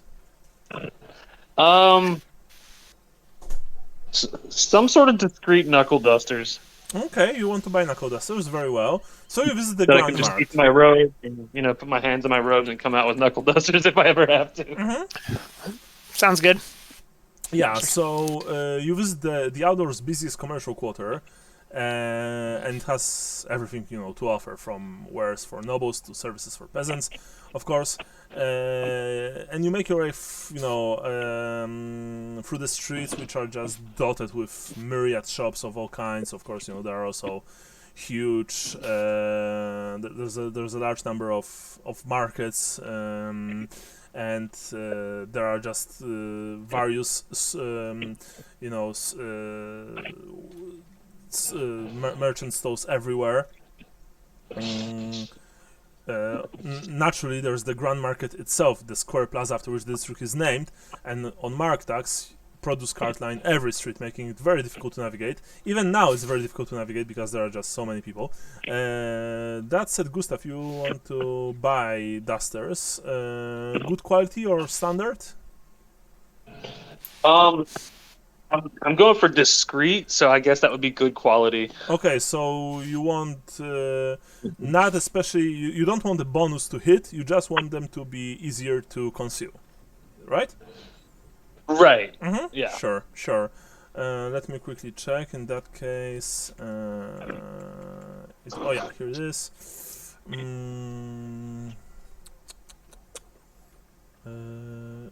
mean, if there's a bonus to hit, I'll pay for some nice ones. Okay, so if you want the bonus to hit, and if you want for them, to be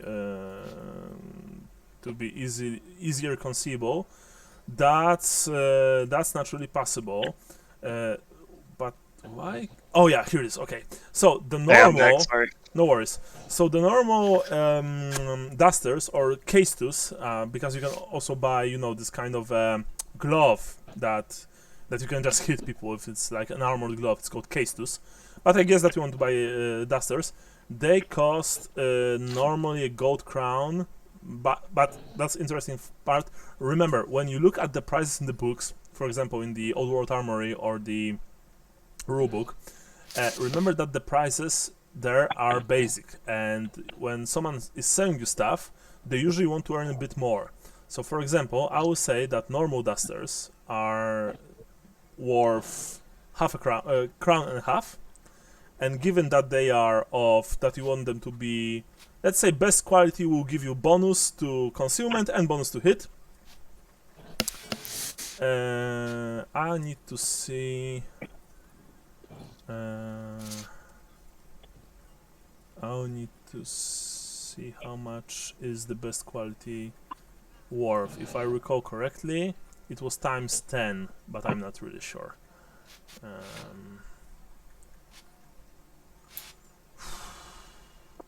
Oh yeah, here it is. Wait, I have it. Nice. Okay, so the best quality weapons will give you a plus 5 modifier to weapon skill tests or ballistic skill tests, of course, if you are using ranged weapons. It is also lighter and more easily to use, and it weighs 10 less points to a minimum of 1. And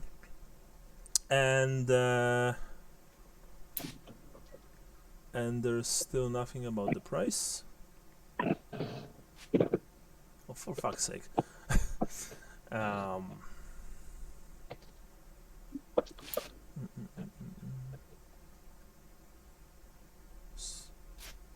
Wait a second. Sorry for that. It's been a while since I sold you guys weapons, so yeah. Oh yeah, here it is. Okay, nice. Of course, it's in rulebook. It's not in Old World's Armory. So the best quality is times 10. The good quality is times 3. Standard, of course, is your basic price, and you can buy, of course, the poor quality stuff, which is it's like half, half less. So we're talking about 15 gold, right? It's yeah, because it's 1. Oops, not 11. 1. Here it is. Gold crown. Times 10. Sorry, not 5 shillings. I was wrong. It's like gold crown and a shilling after that. It's like, I was thinking about that. Yeah. Okay, so essentially 11 gold crowns, or close to it. Yeah, because 10 shillings is a crown, right? No. I thought. 12, I think. Yeah, Yeah, 12, I think it's 12. 12, yeah. So yeah, it's 2 crowns without. It's 11 crowns without the shilling. Oh yeah. Can I talk to the peddler for a second? Of course. That's selling this? Of course, you can haggle. Just remember, if you want to haggle, I will say that he'll sell it to you for a total of 12 flat. If you want to, you can tell me for how much you want to buy, and then we roll. If you win, you buy for the price that you set. If he wins, you need to buy for the price that he said. Okay, I'm gonna try 5, and I'm gonna try and appeal to his better nature here. Okay. 5 is a huge discount. This will be a harder test for you unless you convince me that you're trying something to convince him. I'm gonna show him the sign in my backpack. And you are buying a Shallian dusters. healer sign. You're buying dusters, and you're a Shallian. Yeah. I'm gonna explain. I was set up on a corner the other day, and I provide a medical assistance to anybody that needs it for whatever they could pay, if anything. I'm doing Shalia's good work here in Altdorf, but the other day I was robbed, and I gave them my money. I didn't want any trouble, but it crossed my mind, if I'm ever robbed of my life-saving tools, how much suffering that could cause. So, sir, 12 is a fair price, but I could use some help. In that case, since you are making a good point, he of course will still try to sell to you for the 12 flat, but instead of minus 30%, no, minus 20%, I'll give you only minus 10 to haggle. Because this man still wants to make a profit. You know that times are very hard now in the Empire. And even, you know, even being a Shalayan is sadly no longer, you know, just the answer to... it no longer guarantees you fair treatment, unfortunately, you know that. But you see that he's softening up a bit. So it's a counter test, of course. This is good scholarship. And I'm going to roll for him. You passed, and he gave you a discount the way you wanted because he botched. Oh, Nice. nice. So you see that he is a bit teary-eyed, and he's like, "This is a very sad story. Who will ever have a good haircut now? I'm going to. I see that you are a brave lad of Shalia. I'm going to I sell see you. that you are on the leading edge of fashion. Yeah, I'm going to sell you these dusters for 5 gold crowns. You brave little boy." And you know he gives you the dusters for 5 gold crowns. And, Jesus. yeah, and you know he's grabbing your hand. He essentially, you know, just I lost so many friends in the north, you know, and if it were not for you Shalians, I would probably lose more. We don't deserve you. We don't deserve the goddess of mercy. Thank you for your service. And you, by the way, he, of course, you know, he is completely serious about that. I'm not making I'm not playing this for a laugh. Yeah. I'm gonna tell him I'm staying at the Shepherd's One for at least another week if he has any medical ailments I could see to. Thank you, sir. He says, my mother, she's elderly. She's not feeling well. I'll try to bring her to the inn. Maybe if you could take a look at her, maybe apply some balms to her ailing back. I would be very grateful. I will of course pay you for that. Oh, No. anything helps, of course. This is my mission. Yeah. Sir, I may be a doctor, but I can't cure death. He sells you the dusters, and he even gives you, he gives them to you in this neat small little woolen bag, so you can add this woolen bag to your inventory as well, of course. Also remember, guys, remember to, you know, note your money, how much have you spent, so on and so on. And yeah, are you buying anything else, Gustav, Johannes, or is that it? That's all I need. Does Johannes need anything? No, I'm not planning on needing any more weaponry than what I already possess. Okay. In that case, let's go to Lambert and Marla. Lambert and Marla, you, as I was saying before, Lambert, you want to go to the auction house. The problem is that you don't really know where this auction house is. You need to ask for directions, which requires, of course, a charm roll. Plus 10%. A what roll? Sorry, gossip roll, not charm roll, gossip roll. Okay.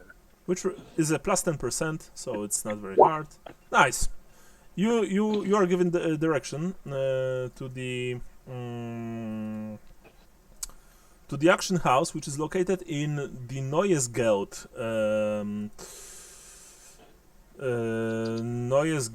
district. It's somewhere here, Bing. It's not far from the Grand Market, actually. Yeah, it's pretty close. Yeah, northeastern part of the city. And you are going there with Marla, who's of course, you know, dressed in her new, very impressive looking attire. She also, you know, she's showing a bit of cleavage, as you suggested.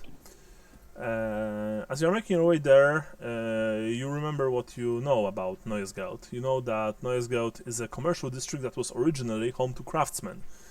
However, the district has largely been overtaken with offices and modern townhouses belonging to the city's Nefarious merchants. So it's like this fancy new place essentially, right? You even think that there's a merchant guild holder, headquarter of the guild of merchants, traders, and brokers, but you're not 100% sure naturally. Eventually you reach the place, and once again, this is this place is right next to the city walls, which are heavily patrolled. Even from here, when you look up, you see the silhouettes of outdoor soldiers manning their stations. The streets are wide and and cobbled. The houses are mainly made from brick. This is a so-called nice neighborhood. Eventually, reach the auction house. And it is a large, impressive-looking building in a very good shape. Once again, made mainly from stone, with tiled roof. Even from even from here, you can see two private guards just standing outside with swords at their hips and bucklers, strapped to their left arms. They're looking mainly bored, but they also look capable enough to probably handle themselves in a fight. Before we enter, Marla, I think we should put on the act here. You cannot be somebody from Altdorf. Oh, you are right. somebody. You are somebody from another province. Which of your one? choice. I don't really care. I've never been to another province. Where would you like to go? I've heard that Nuln is a beautiful city. All right, we'll say Nolan. Let's pick a name out of the hat for what your noble name is. Von Gustafsson? Yes, that's a weird brag, but all right. You know that impersonating a noble in the Empire is punishable by death, right? Yeah, but a lot of people aren't gonna ask those kind of questions. All right, yeah, sure. Yeah, so I am Marlena von Gustafsson. Marlena von Gustafsson. It's easy to say Marla, but yes, Marlena von Gustafsson. Hey, if we are doing this whole cloak and dagger shit, we can go all the way, right? Yeah, we're gonna go all the way, right? Yeah. That's right. That's how we make more money. Hopefully lots of money when this whole necromancer thing ends. Sorry, vampire thing ends. Just not and you can feel better about yourself because you've done something good for the city. Yeah, I'm not that charitable. But I'm saying it like this, Marlena. Say we do succeed, and we personally don't have to get our hands dirty. We leave that to the Morites to deal with the problem. And they are ridding the city of a vampire. You've played your part. In the eyes of Sigmar, you are a good person. You are not only rewarded with the gold that we get from the end of this bullshit, but you're rewarded in the next life. Right. And I'm going to try and instill some confidence in her with that. Sure. Roll. Would that be charm? Yeah. Plus 10%. Yeah. You've passed with one full success. Yeah, you see that after you gave her the talk, she beams up a bit and she says, "Well, when you put it like that, I can see that you'll be a very good politician in the future." And for the purposes of this ruse, I will not hold it against you if you give in to the standard human halfling relations and hit me if I say something wrong. No. I'm not going to hit anyone from our group. Maybe Creepio, because he was pissing me off, but he's no longer part of this, so whatever.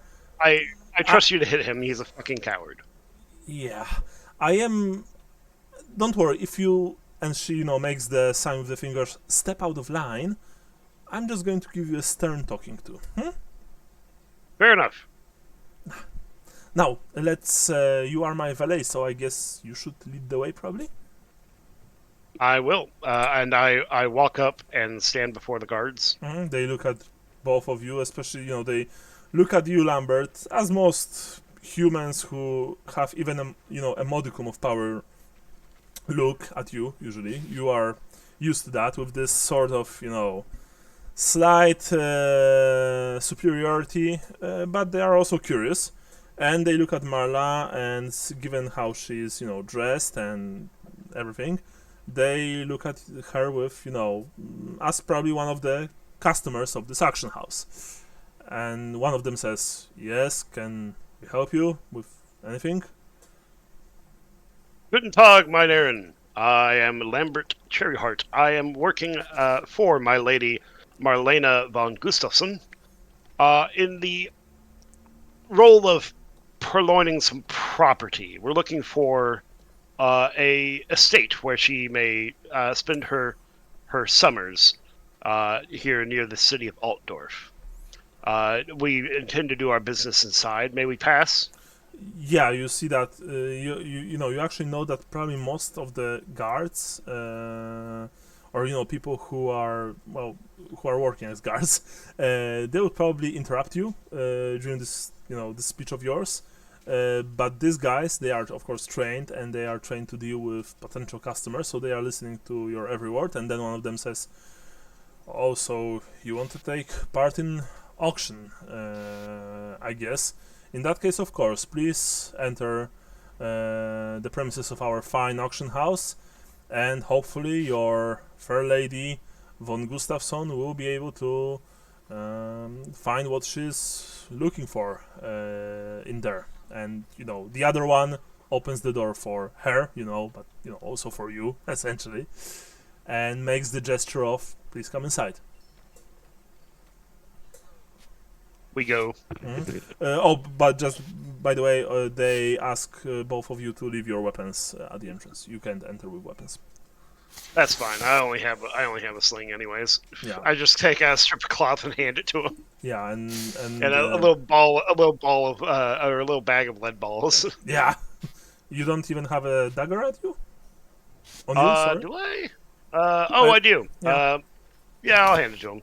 Yeah, and Marla also hands her dagger to the guard. Of course, you are being told that you'll be given this back after the when you exit the premises, and you enter inside. The auction house is naturally very well furnished. It's clean. There are lots of things that are clearly very expensive on the display. Pottery, pieces of armor, various trinkets here and there. Of course, number of paintings probably belonging to maybe patrons of this place, or previous and current owners. You don't know. A servant approaches you, and given how you two are presenting yourselves, he asks Marla, "Welcome to our auction house. How can I help you, my fair lady, on this excellent morning?" And Marla looks at you, and she gives this rather probably a bit over the top gesture of "handle this." I'm sorry, my Aaron. My lady has asked me to do the speaking for her in this engagement. "Oh, I see. Of course," he says, and he looks at you. My apologies if that's not the standard. We are not from Altdorf. It is. We are all of the Empire, but things change between province. I see. How can I help you? We are interested in the acquisition of property that was auctioned off, or is currently being auctioned, as we have heard that it is no longer in the hands of the people that originally owned it. I see. Well, please follow me to my office, and we can discuss this, within the secure walls of my office, and over a glass of fine wine, he says. Just my thoughts exactly, sir. It is extremely hot outside, and my lady is quite parched. Yes, I am, says Marla. Wine would be nice. She says that, but you can tell that she is making her utmost not to just smirk at this whole charade. You follow the man upstairs, and you enter his office, which is admittedly very nice, very cozy. Once again, it's furnished in style. There are two plush chairs in front of his desk, and he asks, of course, first your lady and then you to take a seat. There's a large window. I hold her hand as she sits. She takes it.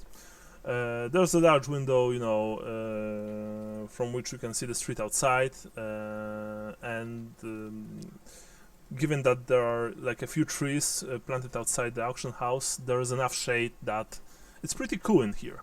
The man, which hasn't presented himself yet to you, pours 3 large glasses of wine, of red wine, gives them to you. Even from the smell, you can tell that this is good stuff. This is a good drink. He sits behind the. I can't cook with this. I'll be yelled at if I use this to cook. He sits behind the desk. There are stands here with lots of documents, with lots of various ledgers, stuff like that.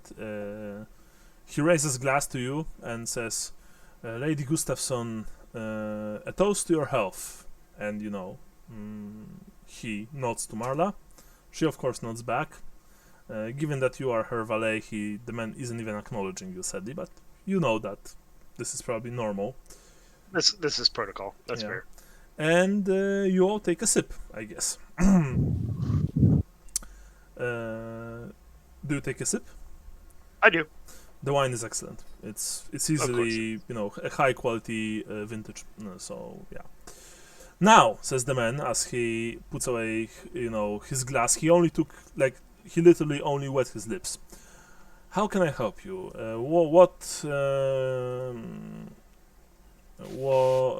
What property are we talking about? My lady currently resides in Nuln and would like a summer home near the grand city of Altdorf so that she may enjoy the summers here, but also visit upon request, if she so chooses, the Temple of Sigmar to pay her respects to the god of the hammer. I see. And he notes with approval, given that there are lots of... I mean, there are a few, Sigmarite symbols in his office. You guess that the man is pious enough. Yeah. I will consult my notes because I cannot remember the name of the person that this property is. Staller. Yeah. The Staller family. News makes it through the grapevine that there is an estate that has gone up for auction, and we can't place whether it has already been purchased or if it is currently up for auction. And let me get this right. I open my book and exaggeratingly like squint, and I say Staller. Am I saying that right? Staller estate. You see that the man. Actually, I'm going to roll for him. Let's see how good of a poker face he has. He has a very good poker face. But even so, you can see a slight twitch of his left eye. And he says, I see. Sadly this property has been... it has been sold. I can... I see that Lady von Gustafsson, of course, is a person of wealth and power, so... It's not unreasonable to think that she wouldn't be able to buy it back from the original buyer. I can give you more information. However, it's not that easy. You see, it's not that easy at all. I understand that this is a very professional auction house, and to breach contract or such is unheard of. We should never do that. Exactly. However, my lady is quite insistent on this property. She says she has heard of the views that it offers and where it is located, and much prefers to be away from the city, but close enough that she may visit at her leisure. I would ask if we cannot get. How should I phrase this? We are trying to find the buyer as well, because we would very much like to acquire this for our own, or for her own, I should say. But also the location exact, just in case they are not at their residence here in the city and are in fact currently at this residence, this estate, possibly going through furnishing it as we speak. Well, I mean, roll for charm, first of all.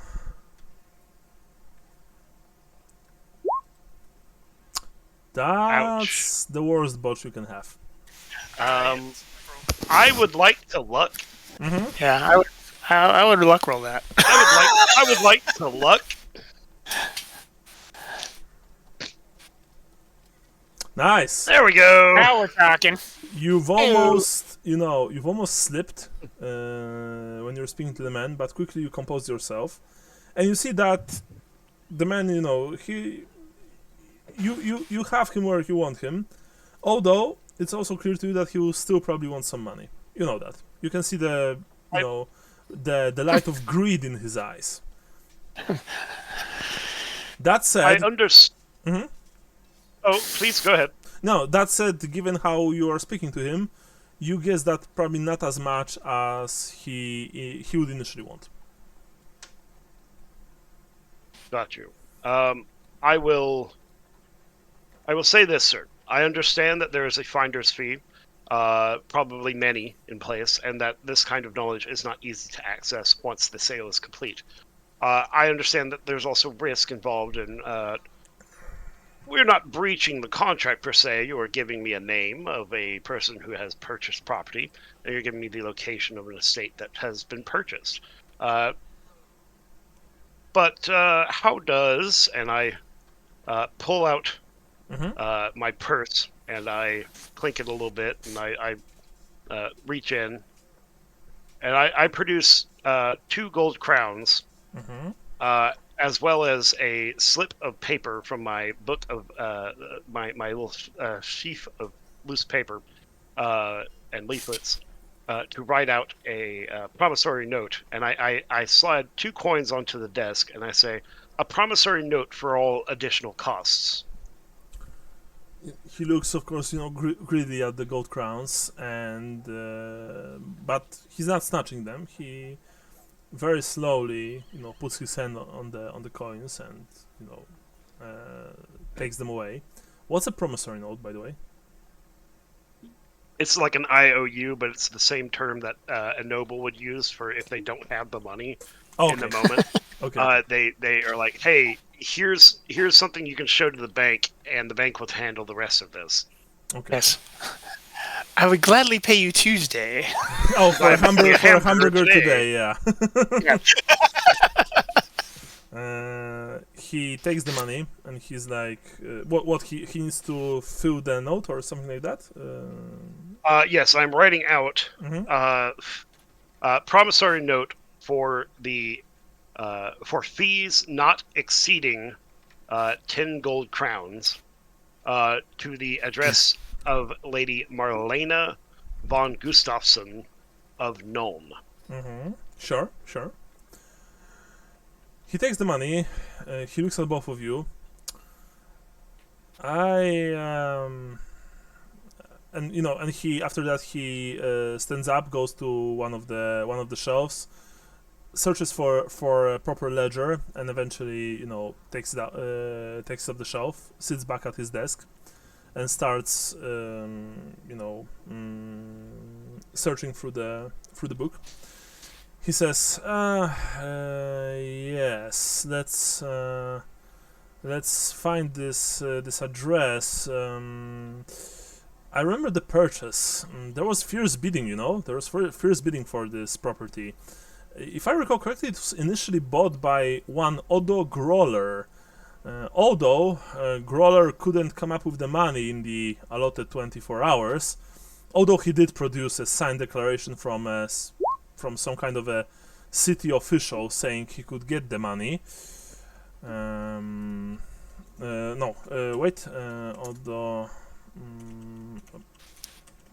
Growler here. Odo. Yeah, got it. Odo, yeah. Odo. Like Frodo without the FR. Yeah. There's only one Baggins in this town. However, sadly for him, of course, this was not good enough for the auction house, and the manor went to the second highest bidder, the Stollers. I remember that the estate is in the Kronstein area, southwest of the city. I have a lot number which will provide more exact information here, and he produces a piece of parchment and handles it to you, Lambert, of course. My thanks, good sir. You see that on this piece of parchment is the exact address, although given that this is area outside of the city, of course there are vague essentially instructions how to reach this place, together with a very primitive but serviceable map. So I hope that when fair Lady Marlena here will visit this place, she'll use her undeniable charm, and he says that while looking at her tits, to, of course, purchase this fine estate for herself. I'm sure that you'll be successful, my dear lady. And she's saying, "Thank you, sir. I'm sure I will be." And you don't even have to look at her, Lambert, to know that she's essentially, feeling slightly uncomfortable here. Oh, my sir, I do apologize. It seems my lady is coming down with her noonday sickness. She must be tired. Oh yeah, I mean, this wine is excellent, but I'm afraid I ate too small a breakfast for me to drink so early. But I thank you, good sir, for this beverage. It is of excellent quality, if I say so myself, she says. I would bid farewell to you today, sir. Thank you very much for your... Of course, I'm very glad to be able to be of assistance, and I wish both of you good luck. And if I can help you with anything else, don't hesitate to visit me in my offices, please. Of course. I will hold the door open for Marlena to walk out, and then I'll close it slightly with just me and him in the room. Mm-hmm. I would say, sir, I'm most appreciative of your efforts today. My lady is too modest. I'm pretty sure she was very much taken with that wine. Do you perhaps have the bottle here, and could we have that to search out a source for more of it? Oh, of course. He says, you know what? And he, walks to the small, he has the small, alcohol cabinet, opens it and gives you the bottle. Here you have. Here we go. It's hopefully it will be of some use, he says. Thank you, sir. Thank you. Yes, and well, in that case, I wish you farewell and best of luck. Thank you, sir. You have a wonderful day. You too, he says, while petting his purse, which is now 2 gold crowns larger, so to speak. You see that the label of the wine. It's actually called Frizzante. You guess that it's probably... What's the sound in the background? Someone is making something? No, I'm not making anything. I just picked up a bag with some metal stuff in it, so that might be it. Sure. Sorry. No I'll worries. put it down. It's Frizzante. So you guess that this is probably, some kind of Thailand wine. Gotcha. It is very, very good. Like I said. Yeah, I intend to make some money on it. Yeah. Yeah. So you leave the action house, I presume. When Yes, you, we do. Yeah, when you exit the action house, of course, the guards give you back your weapons and say to Marla, "Have a good day, miss." And she says, "Thank you. Let's go, Lambert, please. Let us hurry." Yes, right away, ma'am. Yes. Hurry the fuck up. I don't want to be here any longer than I have to. Like walking slowly and then Yeah. get through the crowd a little bit, walking faster. Yeah. When you are just, taking when you are walking around the corner, as soon as you are out of the sight of the guards and the window, which belongs to the office of the official, Marla just leans against a brick wall of the nearest building. She's like, "Oh, god damn." I know, right? What How a- the hell do they get anything done talking that much? What a pretentious asshole. What a fucking dick.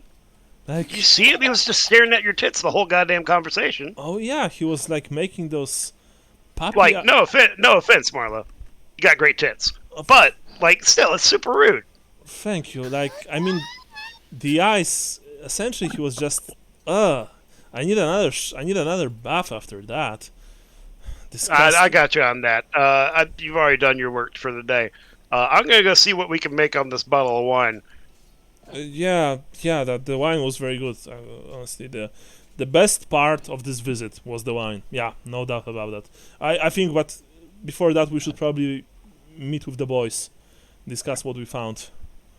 What do you say? We're in the.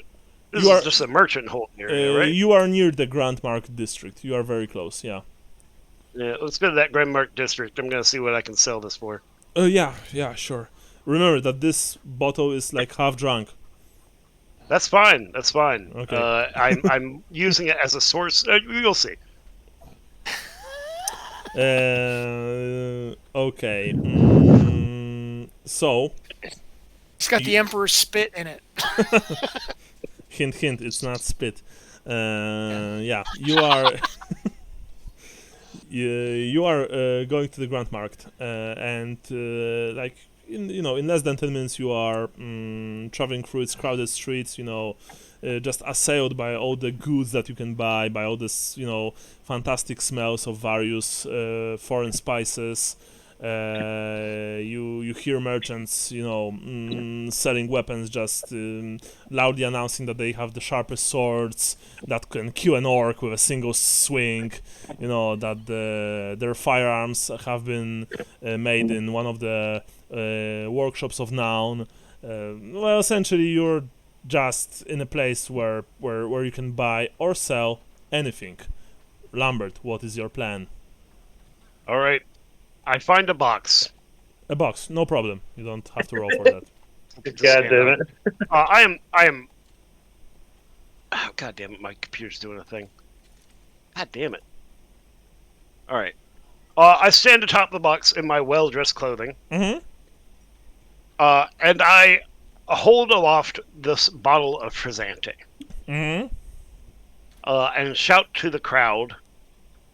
Come hither. Come hear what miracles can be brought upon you. Okay. One sec. I need to think sec. about something else to say. One sec. No worries. No, I'm trying to. Man, it sucks when you're trying to look something up and it's just like the PDF just doesn't want to load at all. If you want to ask about something, maybe I know the answer. The goddess of Astal, like the Astalian, like Myrmidia? Myrmidia, yeah, Right. that was it. No worries. All right, The I goddess- have here in my possession a bottle of Frizzante, blessed by no less than Ugolino Bertelli himself, chief priest of Myrmidia.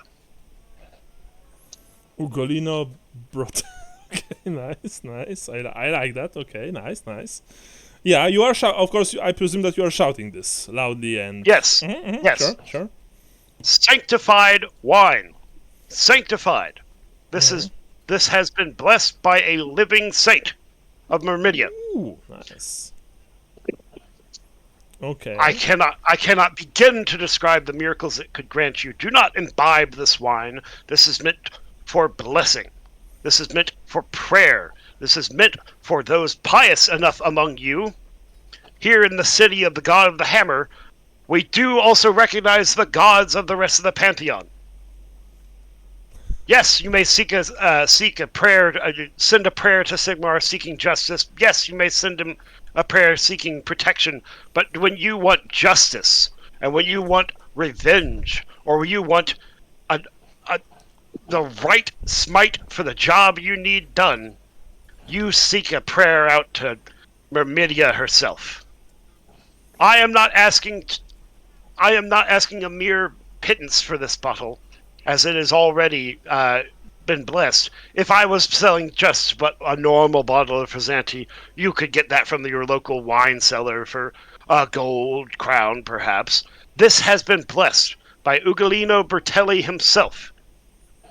And I am asking three crowns of this, the city of Sigmar. I love it, really. Michael, you will roll, of course, charm with plus 20% for a very good role playing of this thing.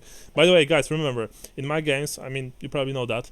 If you role play your social interactions well, I will give you bonus. Just so you know, just like Michael did right now. This is perfect. I love it. Just so you know, Michael, you don't want to botch this, because if you will botch, I will luck it. It's my only other luck point, but I'm lucking it now. Okay. You didn't botch it, but yeah, you don't want to. Fuck! It's so random. It rolled the exact same number. Are we in the grand mark at the same time? Okay. Oh my god. We'll be using. This is cool in Delta Green, the luck system.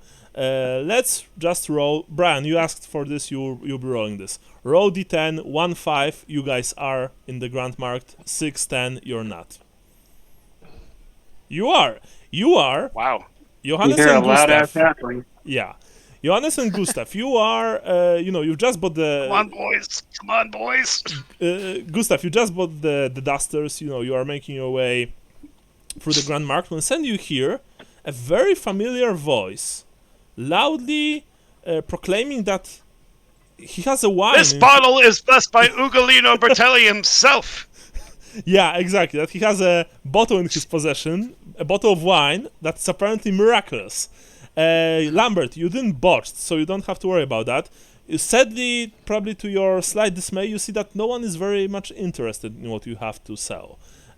Some people, they just glance at you as they walk by, but no one is stopping, no one is interested, no one is hostile, of course, and, there are no guards trying to take you down from the box, but it's like, yeah, maybe not.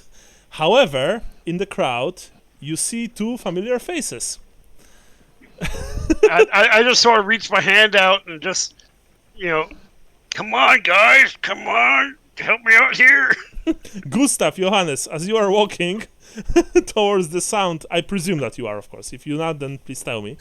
But if you are walking towards the sound of the voice, you see Lambert standing on a wooden box, a bottle of wine in his right hand, loudly proclaiming that this is practically, just a reliquary, while Marla is standing nearby in her very nice dress, looking bewildered at what is going on. Yes, it cured my friend's impotence. And cure my father's hemorrhoids as well. Yeah. I'm gonna rendezvous with Marla and watch this unfold. The injustice of the world to give this man impotence, and he preyed upon the Saint Ugolino Bertelli's wine, and he was granted his wish. He was granted the justice he deserves to be able to please his woman. Very well. In that case, since Johannes approached and helped you, you have one more roll, Lambert. Plus 30. Oh, come on, baby. Plus 30%. No whammies. No whammies, no whammies, no whammies. Oh, it's all whammies. No, you passed. Plus 30. Plus 30. Plus you passed. 30? Yeah, That is a pass. yeah, you've passed. Oh, A group of young rakes who are, clearly already drunk, and it's like probably like what 12, like it's noon. It's probably noon at this point. Yeah. Maybe 1 p.m. They are all peacocky, dressed very finely, rapiers at their sides, and mismatched boots. Actually, rather interesting. But you've noticed that many young men and women, but mostly men, nowadays in Aldorf, they dress. They are wearing mismatched boots shoes for some reason. They approached your box, and one of them is saying, This is a holy item, eh? Sir, I am a halfling of the moot. We trade with all. We don't have seen the land. I don't care from where you are, little man, but I respect your oratory skills. This is a holy item. I want to buy me a holy item. My father wanted to send me to clergy. He wanted me to become a priest, but I said no because I love pussy too much. But with this, when I return home, I will show him that I am a holy man. And not just, not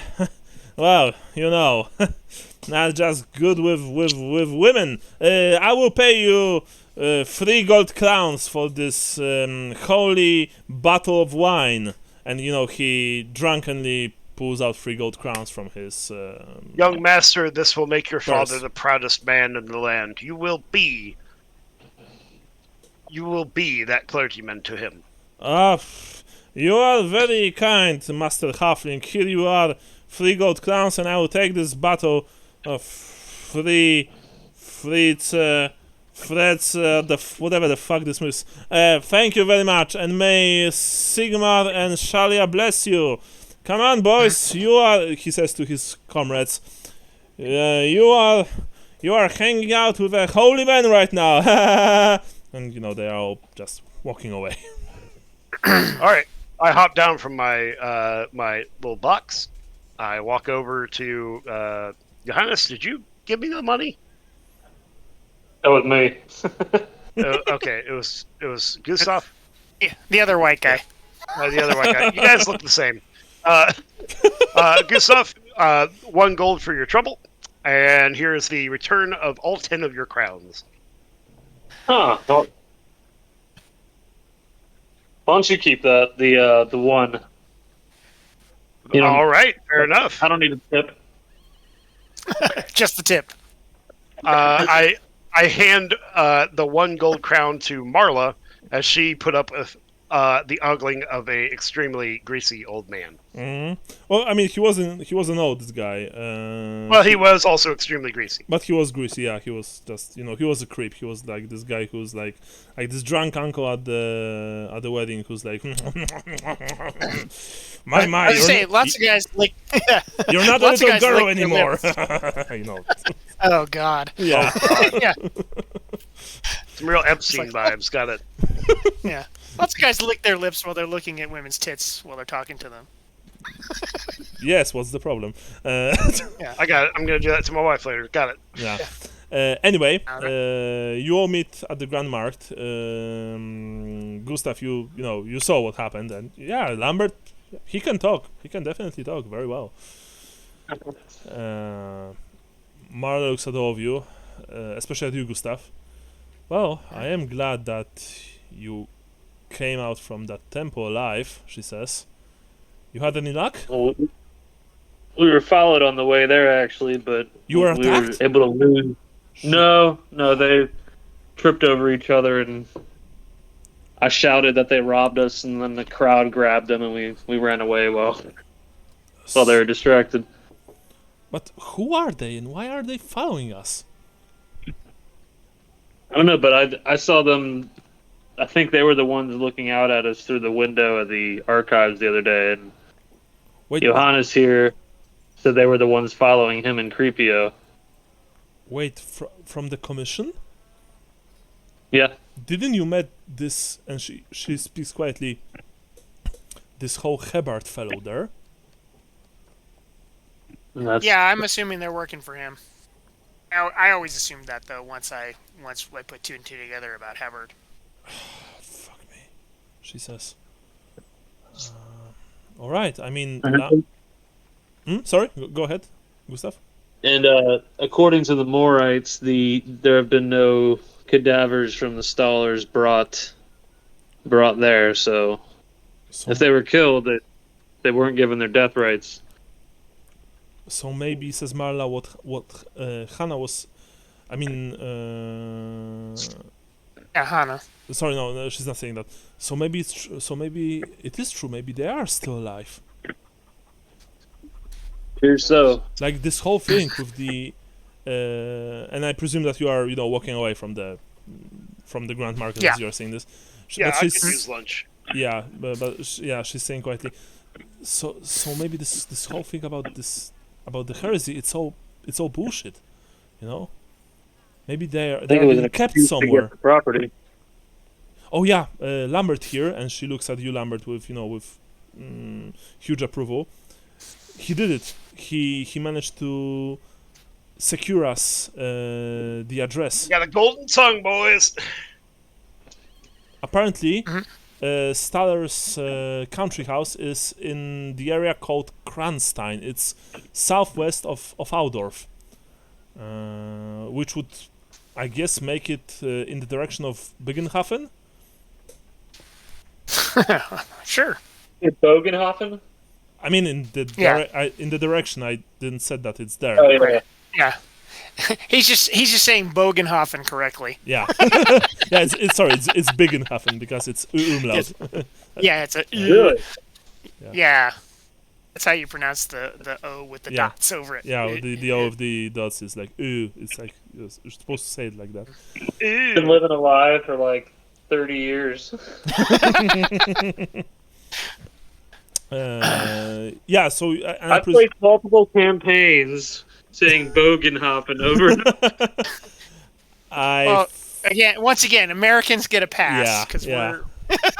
we don't pronounce anything correctly. I even think that in the Vermintide DLC where you visit Bogenhafen, it's even then there they are saying Bogenhafen, like not Bogen, because it's German thing, obviously. Anyway, you are Lambert. You want to eat something, so I guess you guys are looking for some kind of inn, right? Just to celebrate. Yeah. Ooh, seafood. No, street food. Oh, I thought you said seafood. No, I agree with I agree with Johannes on this one. I think we should go for something out of the waters. Catfish.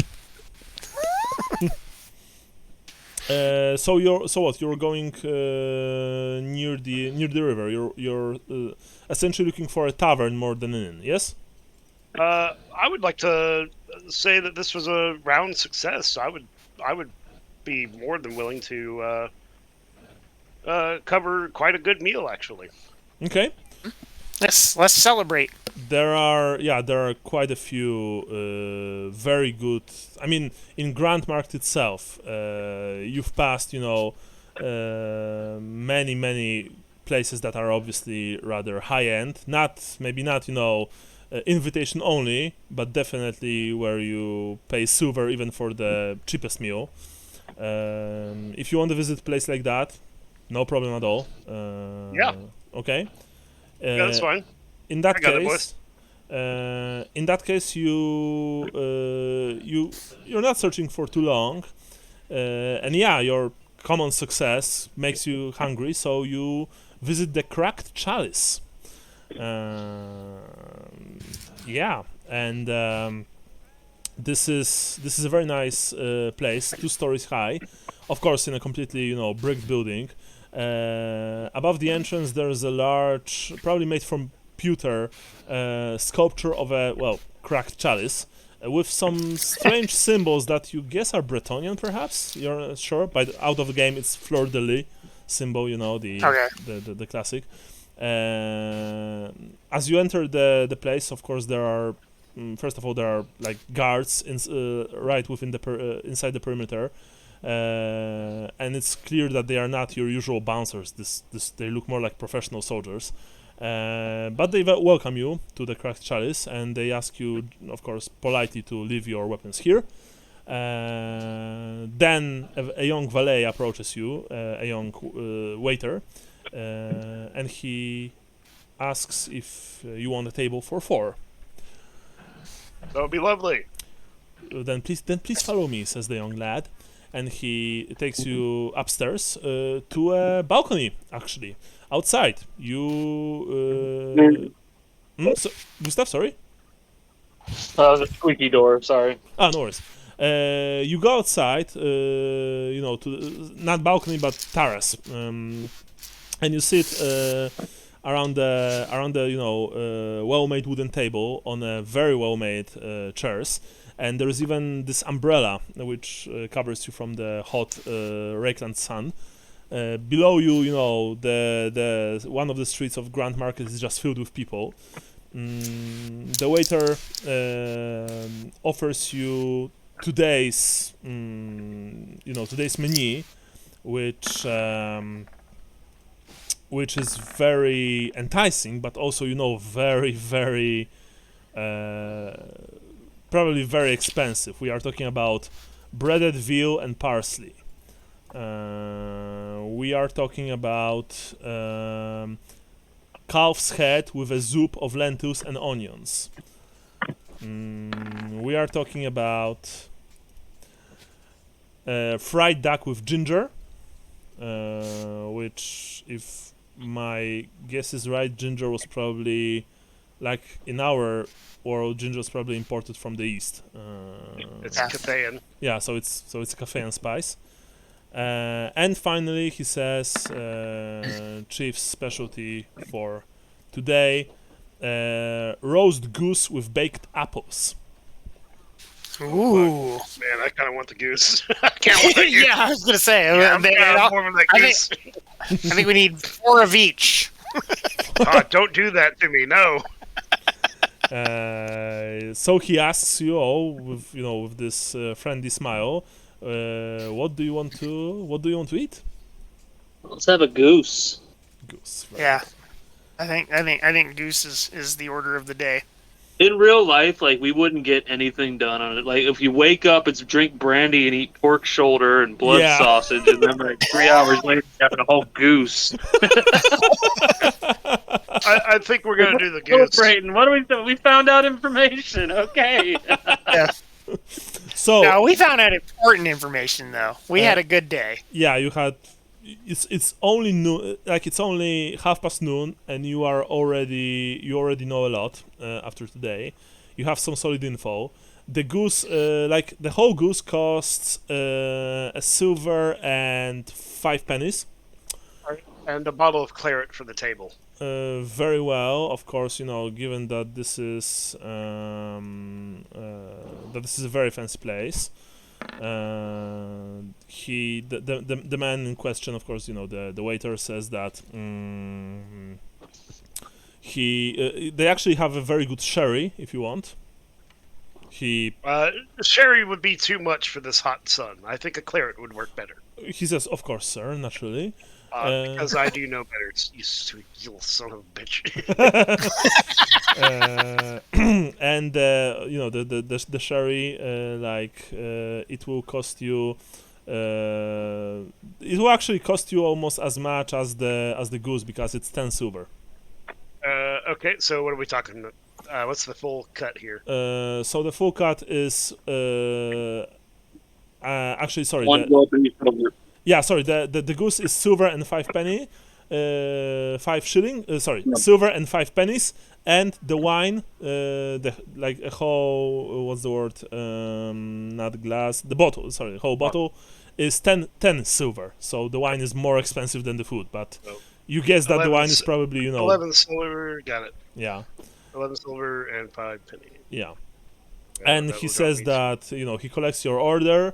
Goes to the kitchen, and while you're waiting, of course, he brings some snacks, some olives, bread with some bread with olive oil, Thailand naturally, and a small what's the plate of cheeses. Given that this is the Reikland and not northern provinces of the empire, the cheese in these parts of the empire is milder. It's not as spicy. It's not as sharp. It is very good, actually. I just want to say, I raised my glass. I was just like, I just want to say that as we're probably going to be going outside of the city tomorrow, I figured we deserved one very good meal together beforehand. At least one. I raised my glass to that. Gustav? Yeah, I raised my glass as well. I think maybe we should bring Radovich on this trip. Yeah, he's No, says Marla while raising her glass. kind of a killing guy, isn't he? No, I mean, No. he's supposed to pay us. If we bring him to this trip, Yeah, I'd rather not bring our wallet. yeah, no, it's not even that. And assuming, and she says quietly, that, Eva and her father are alive and we'll manage to free them, we don't want to bring the guy who's paying us on the trip, because he'll be saying that, well, I did that, not you. You know what I mean? Yeah. Well, and also we don't want to get his hopes up only to find pieces of him Yeah. all over the courtyard.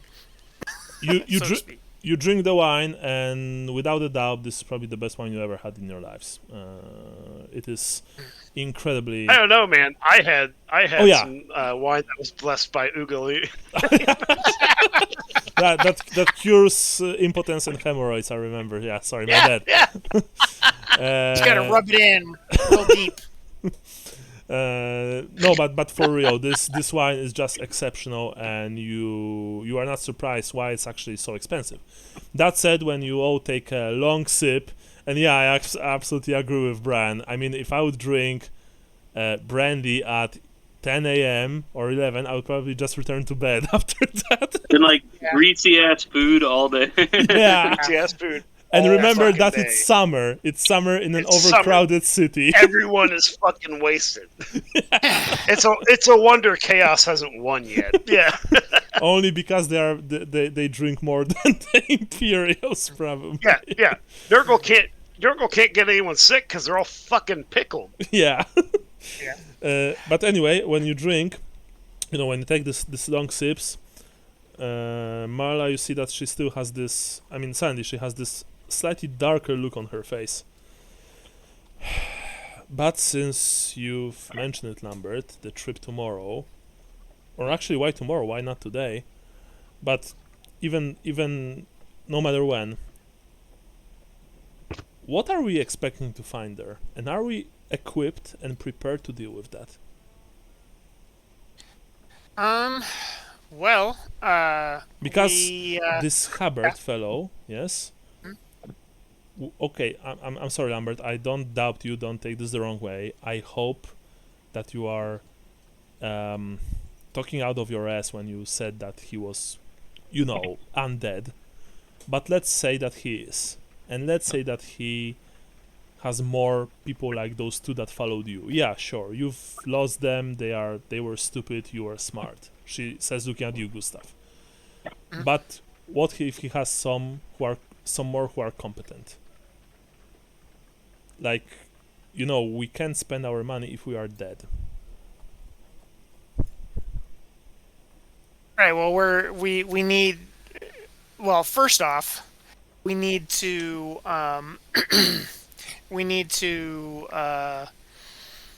figure out if they're alive, dead, or what have you. So we need to go out there and see what's going on.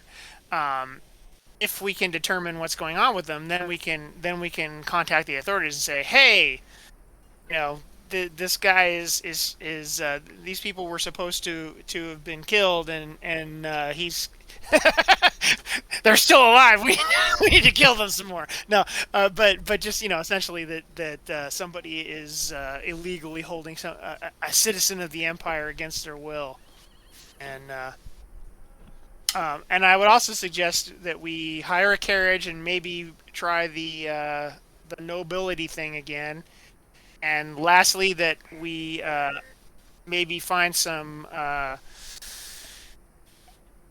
sort of anti undead stuff, like I don't know, incense, herbs, whatever it is, just or symbols of more something to you know. keep Good the, stuff. You're a holy man, right? You think you could procure some holy water? I mean, what God? Like, you shall were, I? you were, No. yeah, sure, yeah, they're all basically the same. Well, maybe we should go back to the Temple of Moor and I see mean, if when we it comes can, to holy water, it's all basically the same. yeah. But just say we wanna purchase some wards to ward off the forces of darkness. That's fair. If anyone's gonna have that kind of shit, it's gonna be some Morites. Guys, but like says Mala, what like holy water? What about thugs with swords? Like, what is our protection against that? Well, No I guess alleyways technically to disappear into in the country. Yeah, exactly. well, we have our friend what's his nuts over at the crusty crustacean or whatever it's called. What you The mean? pelican. You mean Radovich? No, the guy who seemed to be like the king of the longshoremen. Maybe we can hire some footmen in air quotes. Oh, to, okay. You want to go look for seamen? Yes, I want to go. I want to look for seamen. Actually, now I just I know that I should have named that tavern Siemens Seaman. That would be good. You should have named it the Salty Swallow. Ouch. Oh shit! Clam chowder. Nice. Yes. Okay. Yeah. So anyway, Okay, so the option, like he offered to let us hire people for these kind of purpose. No, but I my recollection of the conversation was that he would assist us if we needed assistance. I mean, I'm just maybe. saying. Well, I think or that's. we can put it, I mean, if Marla is concerned about us being, in physical peril, I figure going to the docks and hiring a couple of guys to be some muscle for us isn't a bad idea. Yeah, especially with since we're down in Creepio now. Yeah. Yeah. So that's stand fair. there and look tough. Well, I mean, All you gotta do. hiring thugs is fine, but it's would they be willing to travel outside the city? Because you said that they could help probably for a price, sure, but I never heard about any kind of docker venturing outside of the city, traveling to countryside to lend his hand as a mercenary in essentially, I hope I'm wrong, but assaulting a rich merchant's country house. That sounds a bit far-fetched. Okay, well then we'll find some mercenaries. Do we? Yeah, but do we have coin for that? Well, I mean, I don't know. How much is them? What is the going rate for strong arming knuckleheads these days? Gustav, do you have any ideas? Asks Marla, looking at you.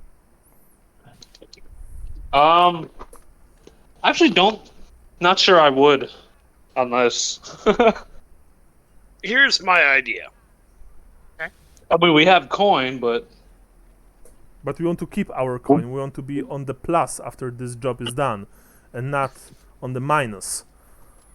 Well, can I roll common knowledge empire to know how much it would cost to hire somebody for a day? Yeah, sure, but with minus 10% because this is completely out of your expertise, so to speak. That's a bot. You want to reroll? I will reroll that. Okay. I'll use my luck since we're.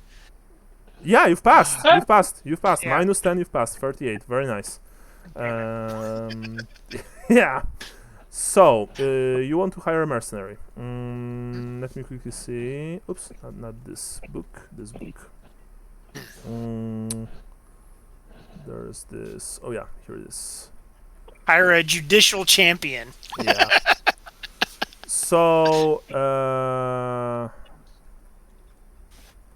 wait a second.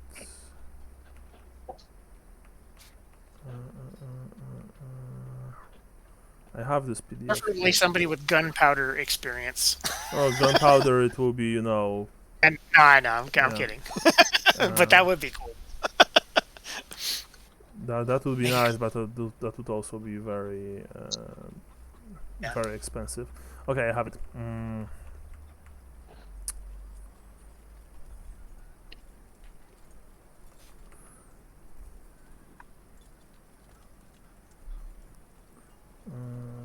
Let's-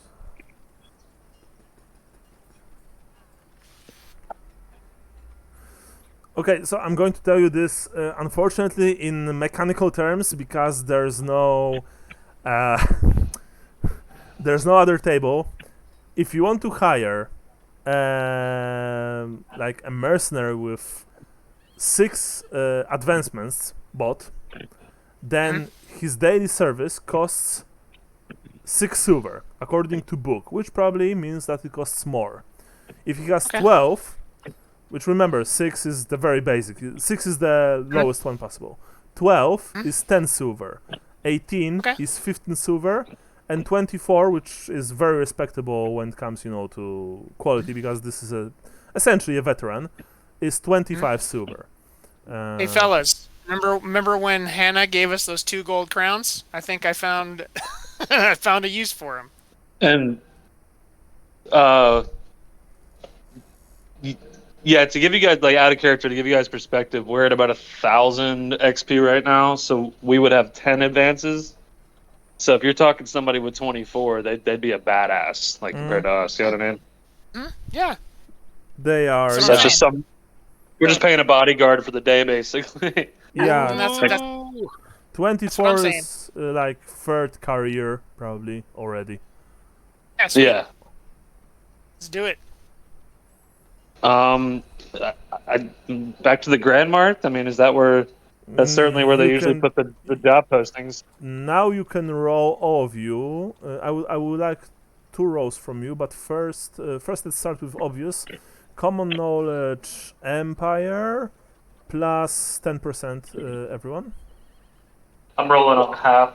Oh! Nice, 8. Damn! Okay. He's a Yeah, Midlander. Call Carl Franz. He'll know. Joanne, sorry, Lambert, you can roll. I don't have common knowledge empire. Then you can roll half. I mean, normally you can't because this is a knowledge. So Gustav, you wouldn't even be able. But Intelligence at half. yeah, but since both of you live in the Empire and you've been for some time, I can allow this. So yeah. Marla didn't pass, of course, and Lambert I did not pass. but Johannes did. Johannes, you know that actually Grand Market would probably not be a very good place to hire a mercenary. Sooner you would find one at Königplatz or near Königplatz, and probably near the gates.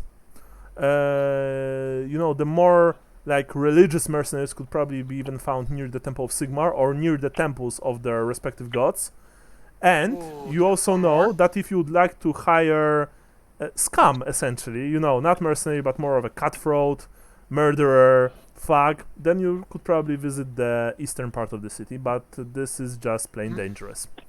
I just want to throw in my 2 pennies here and just say, if we're hiring somebody to help us out and be muscle, we need to hire somebody that's not going to turn on us the moment we leave the city.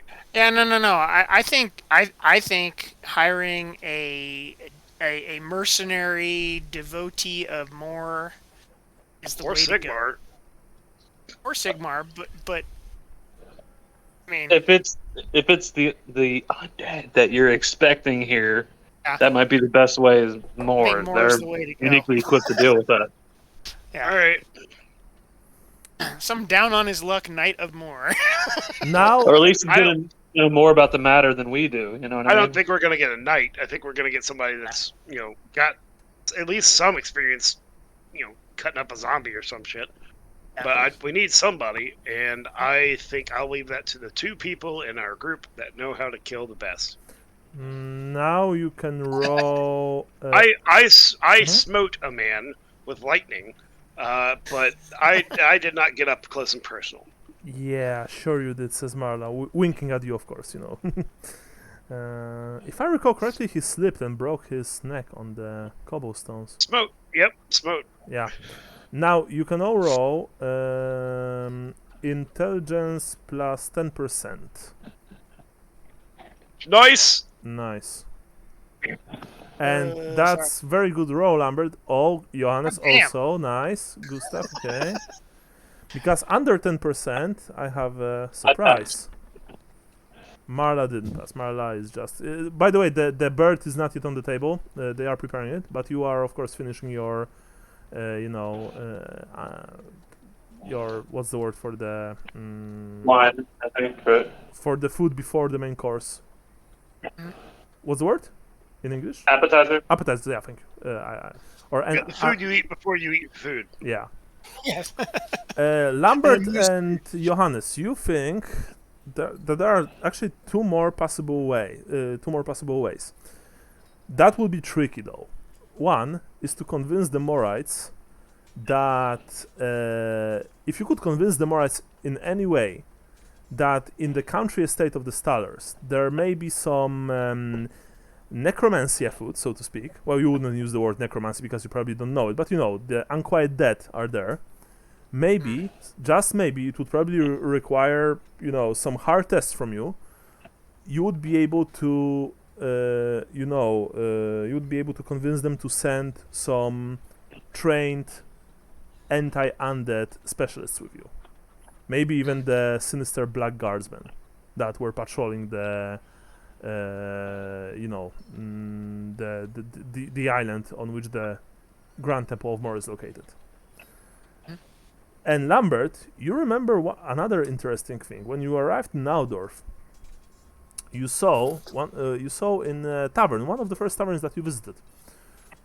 You saw a dwarf, a very peculiar one actually. He was trashing the place and trashing everyone who tried to stop him. He was half naked. Yes. Had No, I was wanting this kind of thing. We're doing it. That's who we're hiring. That's I think who we're how hiring. can you not? He's not going to kill us. We're great. We're fine. We're leading him to what he wants. That's what we want. Yeah, and you remember he had this, red crest on his head. He was drunk completely, but he was also yelling in guttural Reichspiel about, not being able to find the proper death that he seeks, and that he'll kill anyone who tried to stop him from achieving it. No one was able to stop him in the tavern, and the tavern was full of, capable men and women. He was just tossing them like ragdolls. You later remember... Who wants to go with me? Yeah, you later remember that the dwarf... people were discussing this whole incident when the town guards eventually let the dwarf out in manacles. The whole dozen of them had to do that. Remember that someone in the crowd said that this was a member of that he was a slayer. That's the word they used. And that they are the worst dwarves that there are, because they're completely insane. They want to die, and they can only die in battle. They search for death. All right. Since you had Who 4 on wants to your come roll, with me? yeah. Hardcore. That's who we're. That's the guy. Yeah. He's short. I gotta go. It's me. I gotta go and get because we're both short. Mhm. And I'm pretty sure I can also convince him not only with gold to be paid. Like, hey, if this doesn't pan out, here's some gold to help you find in your death. But also, I'm gonna feed you good. We're gonna bail him out of jail. Let's go. You and Gonna me. bail him out of jail. Now, Go. Before you do that, just so you know, I told you they slumbered because, and of course you told the rest of the party. After this incident, you saw a few dwarves like that on the street slumbered, because this was many weeks ago. Like it's it wasn't yesterday. Like I said, it was when you arrived in Altdorf. So, All right, so but But you saw this kind of individuals quite a few times, and all of you, when Lambert told you that, you also saw them. This is Altdorf. This is the center of the empire. Like, you saw them on the streets. You saw them in taverns. You know, very, like, not all the time, but let's say that a few times you did. Are there any in here? No, not in this place. You no, guess, that's too nice. No. Just trying to make it easy on you. you guess probably that they could be pretty easily found in the dockside area or in one of the worst places in Pirate Altdorf. Slayer. Yeah. All right. Who wants to go with me in recruiting some fine dwarvish killers? I will do that next week on. Yeah, exactly. I'll do that next week on. Exactly. We'll do this next time because for now. Because for now the bird is finally, put on the table. You are all starting to. Well, you are all grabbing your forks and knives and you're just tearing into it, ready to, right after you finish it, ready to find some crazy orange-haired dwarfs to hopefully help you with your quest. You have the location of the Staller's country house. You almost certainly know that Hebert sent some men after you. You're not sure if to, just to tail you or maybe to hurt you. But no matter the cause, you guess that you are pretty close to ending this whole thing. And hopefully earning a lot of money from a certain eccentric Kislevite noble. But for now we are finishing today. Everyone gets 100 points. Alright. So that's like a whole advancement. Gustav, you finished your notes, right? Yeah. So you gain another 30. Okay. Next time someone else is doing the notes. I'll get it. Awesome. And let's... sorry? The handout section? Yeah, in the handout section you should be able to see the notes for today's game. 13/08/2023. It's in the notes section, by the way. Under star signs. Yeah. Now, let's... I just say... Awesome, let me quickly see. Yeah, I can see that. Everything is fine.